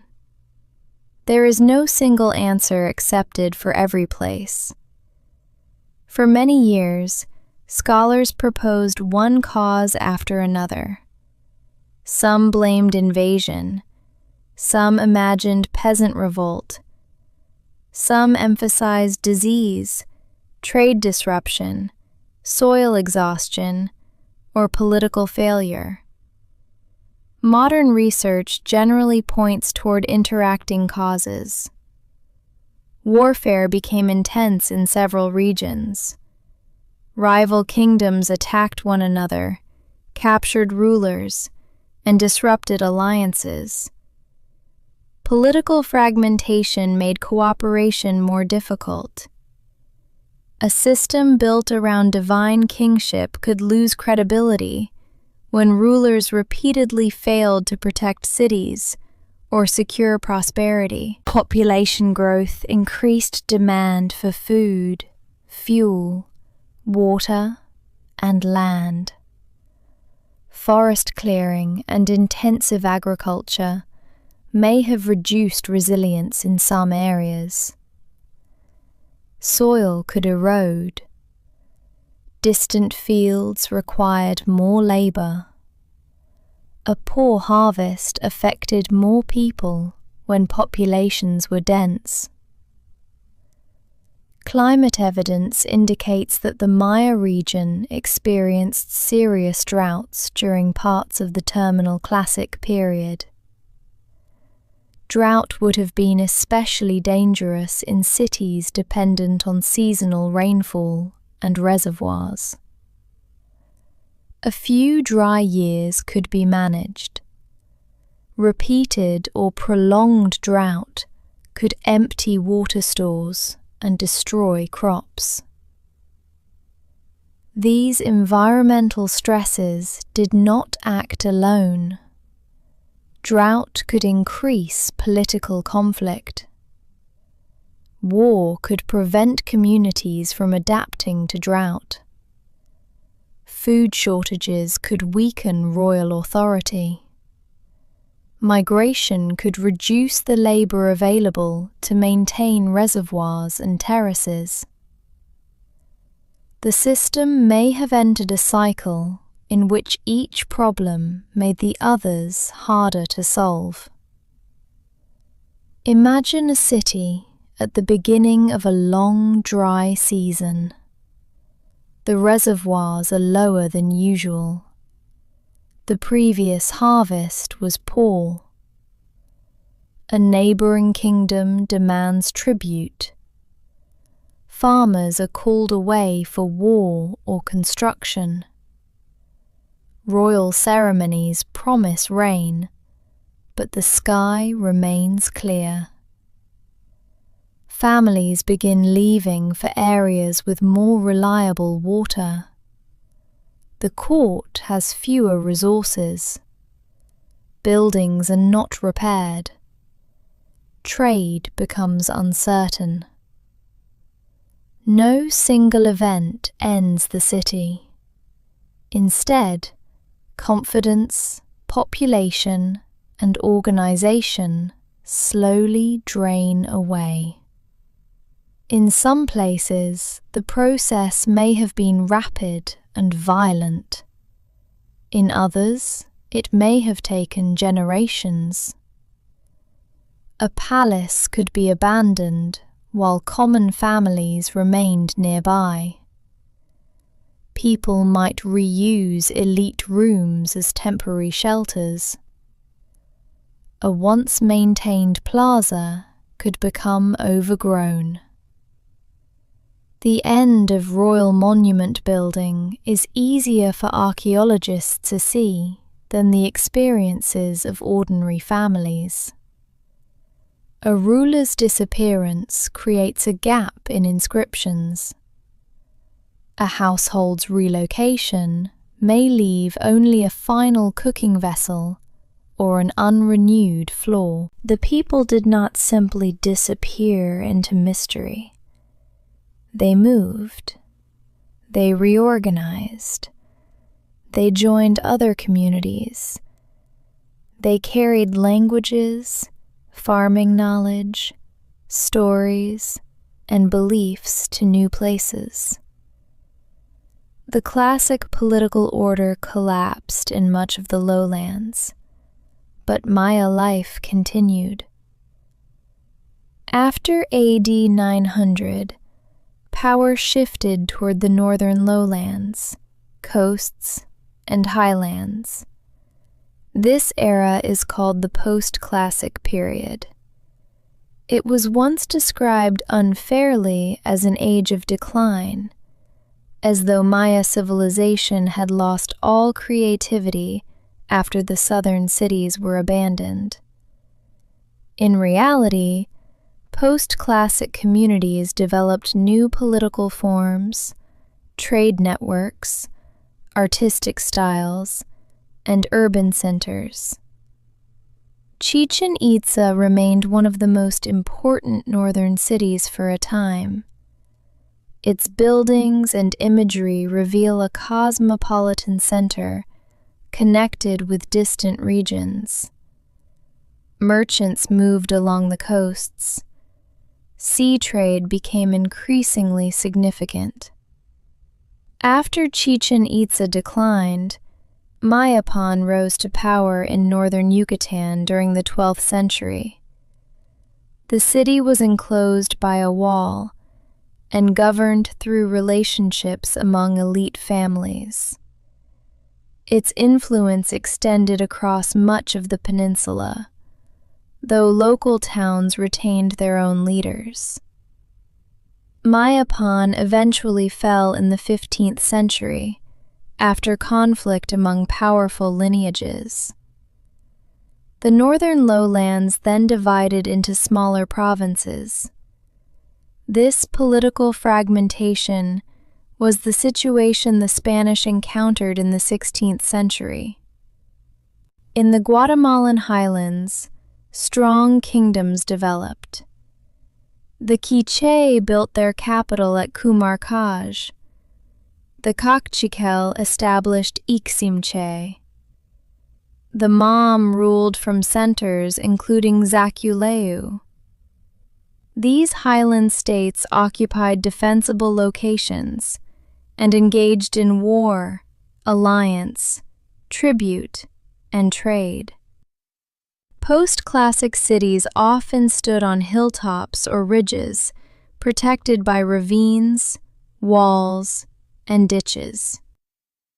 The architecture reflected a world in which defense had become increasingly important.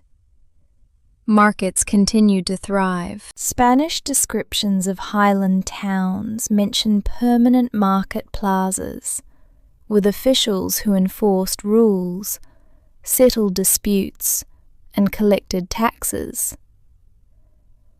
Goods from coast, highland, and lowland regions passed through organized systems of exchange. Books were still written. Yednaduk specialists still counted days. Priests performed ceremonies. Farmers planted maize. Weavers produced cloth. Rulers traced their authority through ancestors and gods. The arrival of Europeans did not interrupt an empty or forgotten land. it entered a world of living Maya states. The first contacts between Maya people and Europeans occurred in the early 16th century. In 1511, survivors of a Spanish shipwreck reached the Yucatan coast and entered a Maya world that was still politically independent. A more direct and violent period began after Spanish expeditions reached the Yucatan Peninsula. In 1517, the expedition of Francisco Hernández de Córdoba fought with Maya communities. Later voyages gathered information about the coast. The Spanish conquest of the Maya was not one campaign and did not end quickly. Because the Maya region contained many independent states, defeating one ruler did not bring all other cities under control. Geography also slowed the conquest. Forests, mountains, wetlands, and distance made travel difficult. Maya communities resisted, negotiated, moved, rebelled, and formed changing alliances. Spanish forces relied heavily on indigenous allies from other regions and on rivalries among Maya states. European weapons and horses brought advantages, but disease was even more destructive. Smallpox and other illnesses spread through populations with no previous exposure, causing terrible loss. In 1524, Pedro de Alvarado led a campaign into the Guatemalan highlands. The Quiché were defeated, and their capital, Cumaca, was destroyed. The Kaqchikel initially allied with the Spanish against Quiché rivals, but the alliance soon broke down under Spanish demands, and resistance followed. Zacualú, capital of the Mam, endured a siege before falling. Other highland communities resisted for years. Spanish control remained incomplete and unstable. In Yucatan, conquest took several attempts. Francisco de Montejo and his family led campaigns over decades. Some provinces submitted, others fought, and rebellions continued after formal conquest. Missionaries worked to convert Maya communities to Christianity. Indigenous books and ritual objects were destroyed, and only a very small number of ancient Maya codices survived. The loss was enormous, but Maya knowledge did not vanish. Maya people adapted alphabetic writing to their own languages. Colonial-era texts preserved parts of local history, ceremony, and oral tradition. The Popol Vuh survived in an alphabetic Quiché version that was later copied. Despite colonial pressure, Maya languages and community traditions continued. In many places, families preserved farming practices, weaving, pottery, local markets, beliefs, and ways of counting sacred time, even while political institutions were transformed. Some Maya states remained independent deep into the 17th century. The Itza Kingdom centered on Noypeten, an island city in Lake Peten, Itza. Spanish expeditions reached the region, but distance and resistance protected the kingdom for generations. In 1697, a Spanish force captured Neuilly. This event is often described as the fall of the last independent Maya city-state. Nearly 2 centuries had passed since the first European contacts. Yet even that conquest did not end Maya history. It changed political independence, imposed colonial systems, and caused devastating loss. But communities survived in villages, towns, mountains, forests, and cities. For centuries, outsiders looked at ruined Maya cities without understanding their writing or history. Spanish colonial accounts mentioned ancient buildings, but sustained exploration grew in the 18th and 19th centuries. Travelers, artists, military officers, antiquarians, and scholars began documenting sites.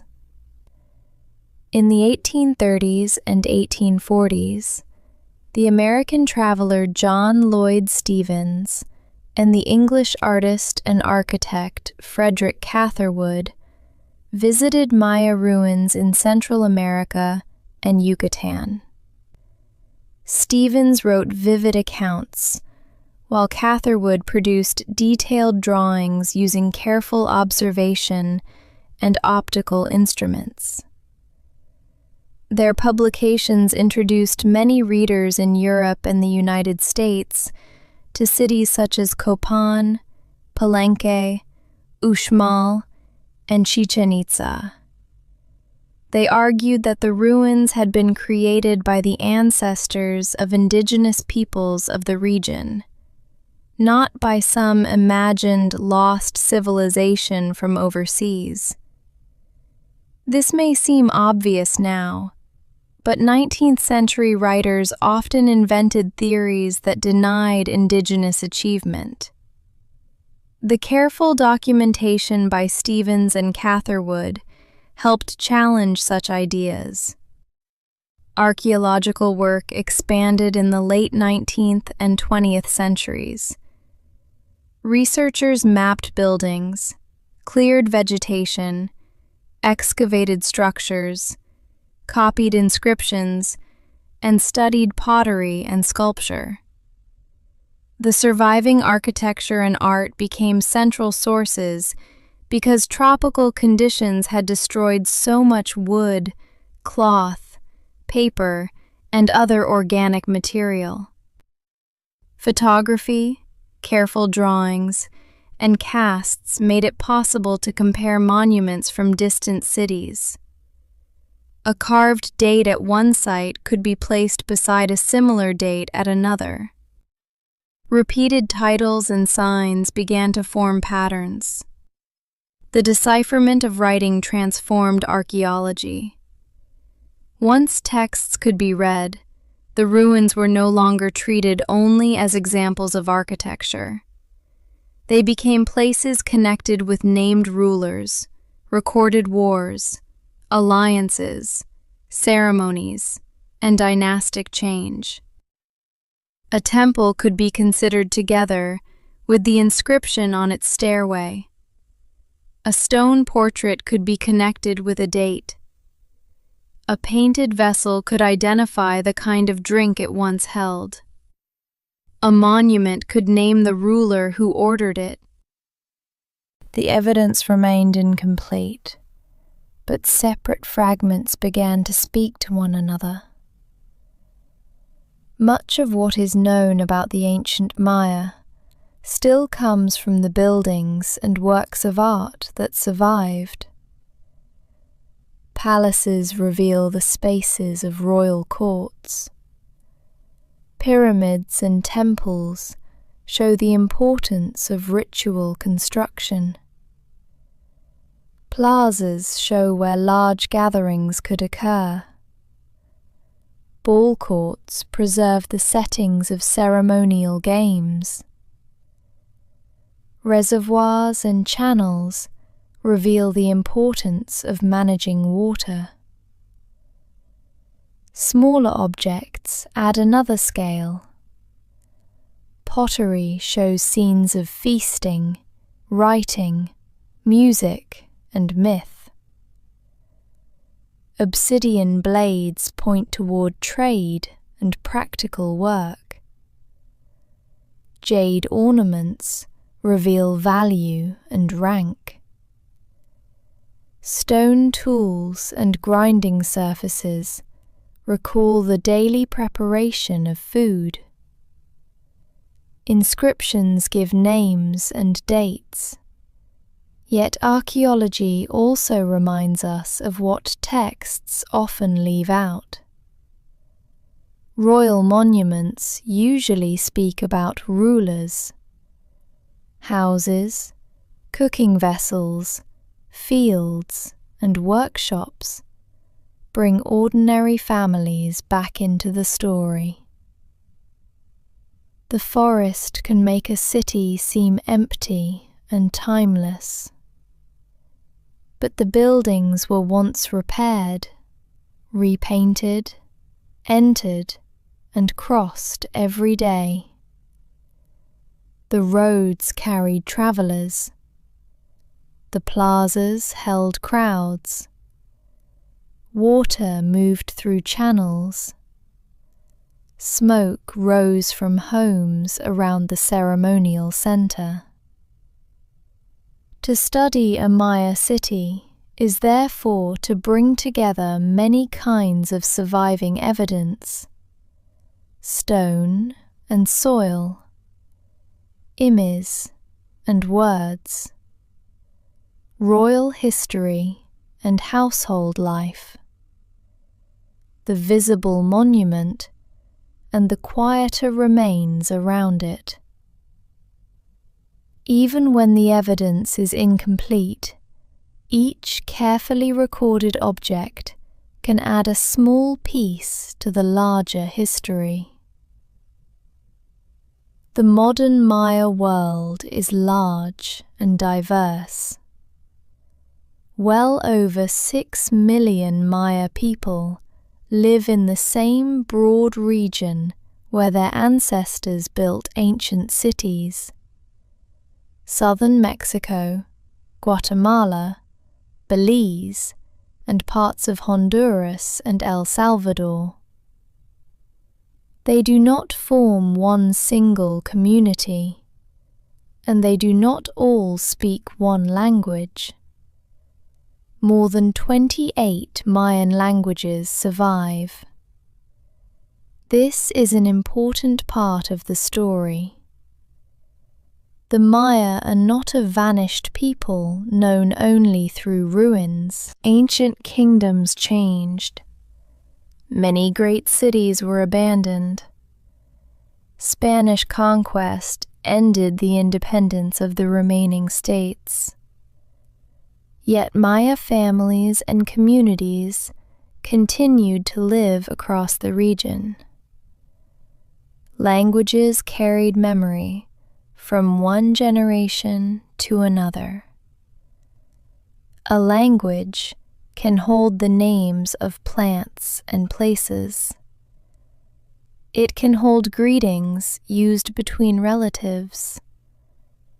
It can hold stories told in the evening. It can hold words for planting, rain, maize, work, ceremony, and time. The ancient inscriptions are not identical to modern speech, and centuries have brought change. But the survival of Mayan languages creates a living connection across history. Traditional crafts also continued. Weaving, pottery, and basket making remained part of community life in many places. These were practical skills, but they could also express local identity and inherited knowledge. Think of the patient movement of thread through a woven design. Think of clay shaped by hand and placed near a fire. Think of a basket growing slowly from repeated lines of fiber. The objects may be ordinary, yet the knowledge required to make them passes quietly between people. Food provides another line of continuity. Maize and beans remained basic parts of the diet. The crops that sustained ancient households continued to be planted, prepared, shared, and sold. The sound of maize being ground did not disappear when a royal dynasty ended. The work of planting did not stop when a monument was no longer carved. Families still needed food. Communities still watched the seasons. Markets still brought people together. Local markets remained important in many Maya areas. Goods moved between communities, just as they had in earlier centuries, though the political world around them had changed. A market was a place of exchange, conversation, news, and daily movement. Beliefs and languages often proved resistant to outside pressure. Missionaries and colonial authorities tried to replace older religious practices, yet parts of Maya sacred tradition continued. The 260-day calendar is still used in parts of the Guatemalan highlands and Chiapas.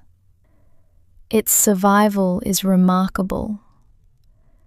The same general cycle that shaped ritual time in the ancient world continues to organize sacred days for some communities today. This does not mean that present-day life is unchanged from the classic period. No living culture remains fixed for 1,000 years. People adapt to new governments, new economies, new technologies, and new forms of religion. Languages borrow words. Clothing changes. Towns grow. Families move. Traditions are practiced differently from one place to another. Continuity is not the absence of change. It is the carrying forward of something valued, even while life around it changes. A calendar may continue, but be used in a new social world. A language may survive, while gaining new words for new objects. A weaving tradition may continue, while patterns and materials change. Maize may still be planted, even when the farmer also uses modern tools. The ancient and modern worlds are not the same, but neither are they completely separated. The ruined cities stand within landscapes where Maya people still live. The old languages have descendants spoken by millions. The crops of ancient households remain familiar. The knowledge of weaving, pottery, basketry, markets, and sacred days continues in living communities. For this reason, it is better not to say that the Maya mysteriously disappeared. The political order of many classic cities ended. Populations moved. Kingdoms changed. Conquest brought terrible destruction. But the people continued. The story, therefore, does not end with the abandonment of Tikal.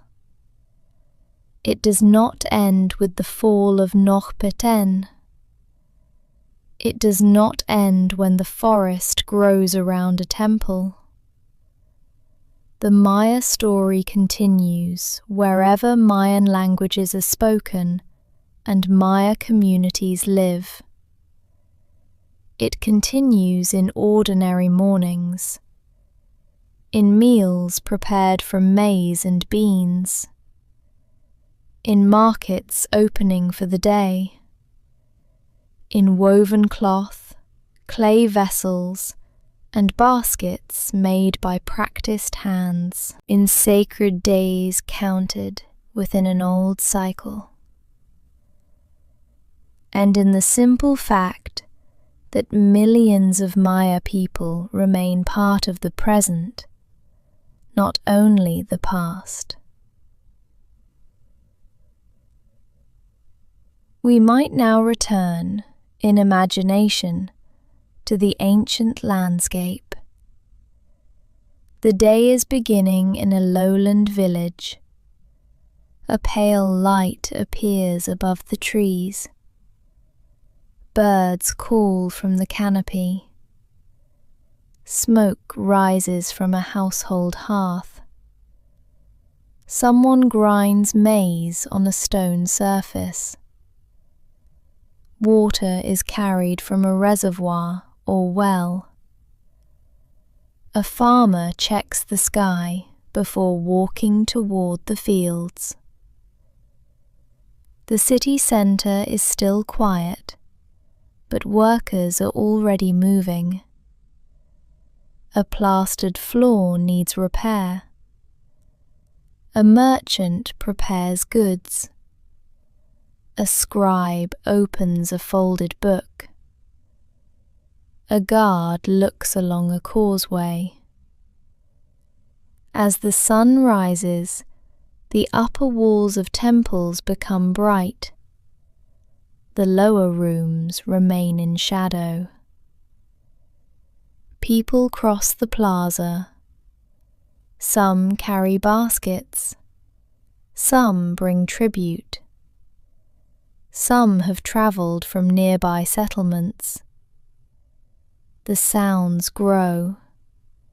Footsteps on stone. Voices in several related languages. A dog moving between houses. The strike of a tool in a workshop. A trader calling attention to salt or pottery. From a palace courtyard comes the movement of officials preparing for a royal appearance. The city is not a mysterious ruin. It is a place where ordinary time and sacred time meet. A child may look at a temple without thinking of it as ancient. It has always been there within the child's memory. An older person may remember when a new layer of plaster was added. A noble may know the names of rulers buried beneath it. The monument is history, but it is also part of the neighbourhood. At midday, heat settles over the plaza. People seek shade. Work continues in courtyards and under thatched roofs. A painter mixes pigment. A woman works at a loom. A potter turns a vessel by hand and smooths its surface. Farmers return with food or remain in distant fields. In the palace, a scribe writes a date. The date joins several cycles. A number and day name in the 260-day count. A position in the solar year. A place in the long count. Perhaps lunar information as well. The scribe's hand turns time into signs. Centuries later, another person may study those signs and learn that something happened on this day. But the scribe does not know that. The task belongs to the present. In the afternoon, clouds gather. Rain may come quickly. Water runs from roofs and plastered surfaces toward channels and storage places.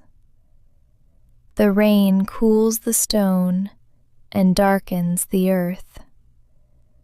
For farmers, the rain carries hope. For reservoirs, it carries survival. For priests, it may confirm that ceremonies and offerings have helped maintain balance. By evening, the light softens.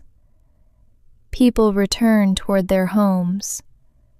Food is shared. Stories are told. The sky clears enough for stars to appear. An observer watches Venus or the moon. A daykeeper considers tomorrow's signs. Music sounds somewhere beyond the houses. Then the city becomes darker. Torches remain near important buildings. Household fires glow. In the forest beyond the fields, animals move through leaves. A day in Maya history ends without knowing that it will one day be called history. It was simply life. Now imagine the same place several centuries later. The royal court has gone. No new date has been carved for many years. A stairway once swept clean is covered with leaves. Rooseyorts have entered cracks in the plaster. A wooden roof has fallen. Some families may still live nearby. Others have moved toward another town, a river, a coast, or a region with more reliable water. The city center no longer gathers thousands of people. The silence is gradual. A room is used for the last time. A field is not replanted. A reservoir fills with sediment. A causeway disappears beneath vegetation. A carved ruler remains standing, though no one comes to read his name. The forest returns, but it does not erase everything. Stone platforms remain beneath soil. Pottery lies where it broke. Pollen remains in sediments. Charcoal records fires. Human bones carry evidence of diet and movement. Glyphs wait on protected walls. Centuries pass. New Maya communities continue elsewhere. Spanish invaders arrive. Colonial towns are built. Languages survive. Stories change and continue. Travelers eventually enter the old city. They see roots wrapped around masonry and temples rising through trees. To them, the place seems lost. But it was never lost to the people whose ancestors remained in the region. Local residents knew the ruins. They guided outsiders. They gave names to places. They worked on excavations. The idea of discovery often reflects the viewpoint of visitors, not the people who lived nearby. Today, visitors climb some of the ancient stairways or stand below protected temples. They hear howler monkeys and birds. They photograph stone that once carried bright paint. A guide may explain a date carved on a monument. The ruler's name is spoken again. The city is still not what it was, but it is no longer entirely silent. There is something calming in the scale of Maya time. A seed is planted and harvested within a season. A house is rebuilt within a generation. A ruler's life is recorded across decades. A dynasty continues for centuries. A city rises, changes, and is abandoned. A forest grows over stone. A script is forgotten by outsiders and read again.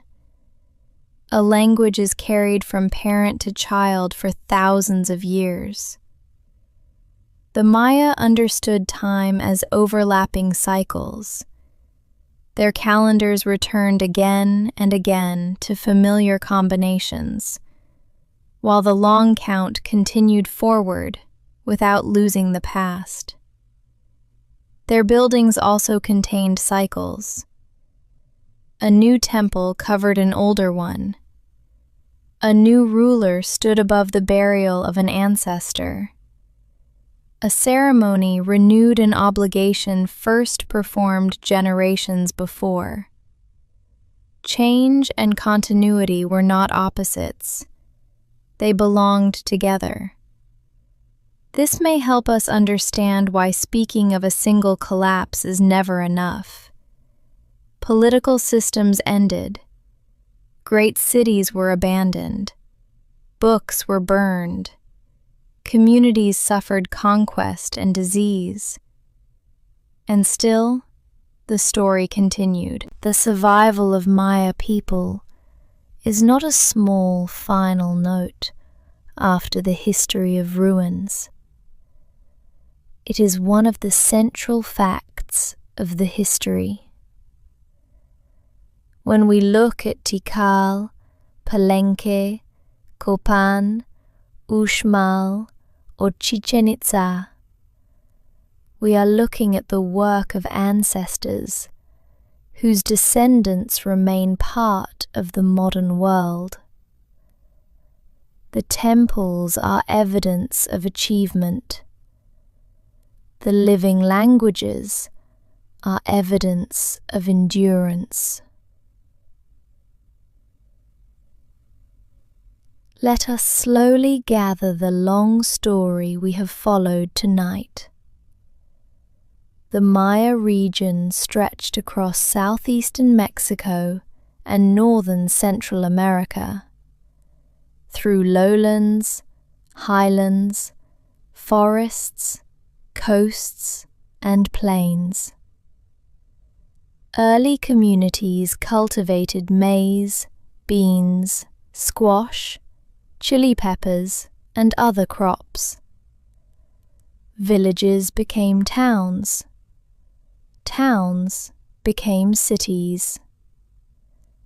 By the late pre-classic period, places such as El Mirador, Tikal, and Caminaljuyu had already become major centers.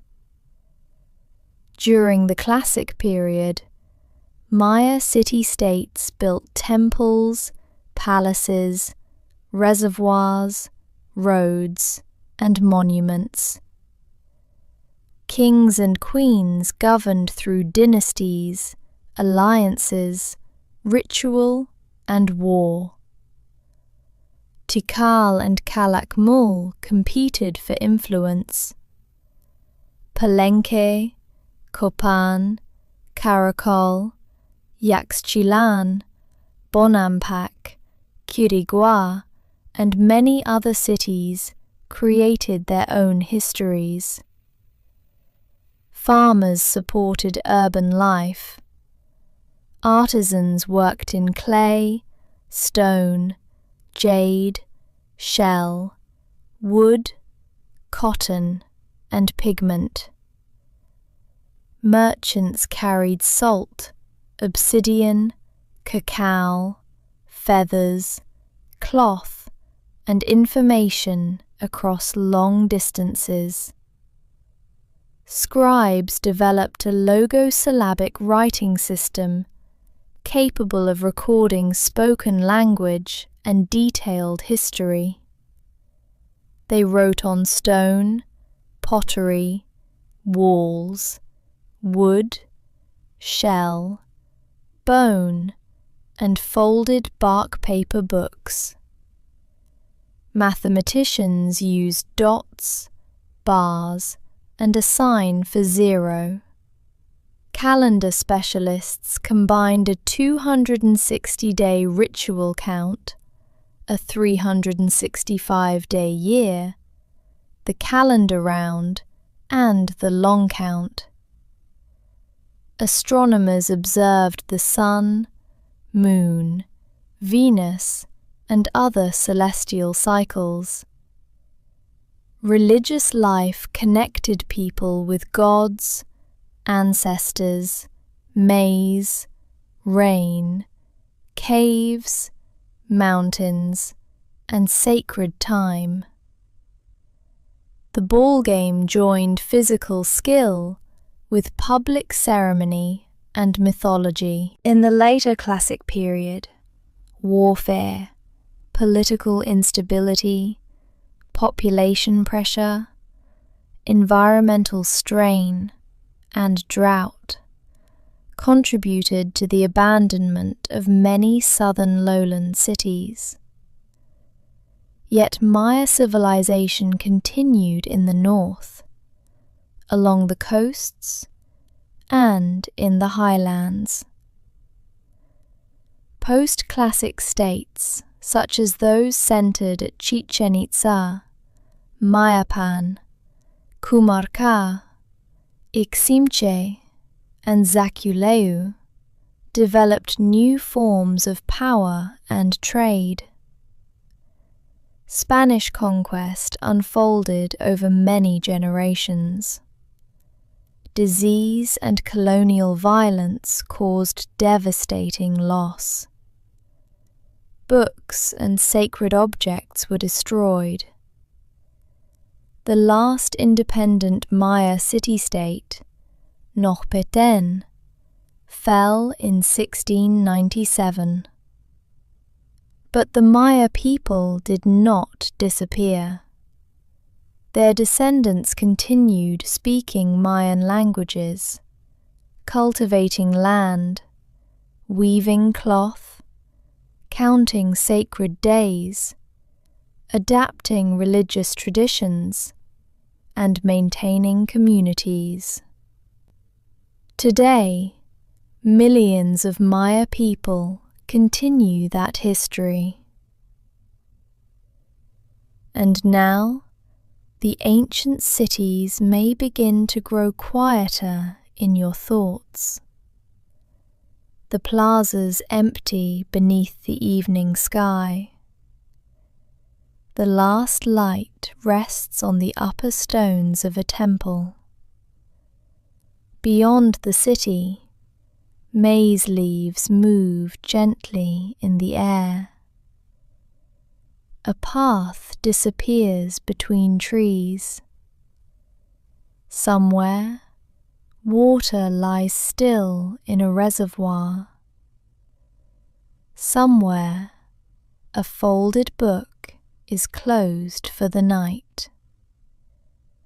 The numbers and painted signs remain inside it, waiting for another day. A distant drum becomes softer, then softer again. The forest sounds continue without hurry. The moon rises above a roof comb. The stars return to the places where patient observers have watched them for generations. There is nothing more you need to follow now. The long history can drift slowly away. The cities can rest beneath the forest. The carved kings can remain with their dates. The old roads can continue into the dark. And the story of the Maya can wait quietly until another night. For now, simply allow your attention to loosen. There is no need to remember every name. There is no need to hold every date. You have traveled across thousands of years, from the first farming villages to the living Maya communities of today. And if sleep has already begun to find you, that is perfectly all right. Let the final images become distant. A pale temple above green trees. A small shell sign representing 0. A line of footsteps crossing a plaza after rain. A bright point of Venus before dawn. A woven pattern growing slowly beneath careful hands. A language passing gently from one generation to the next. The night is quiet now, and the story may slowly fade.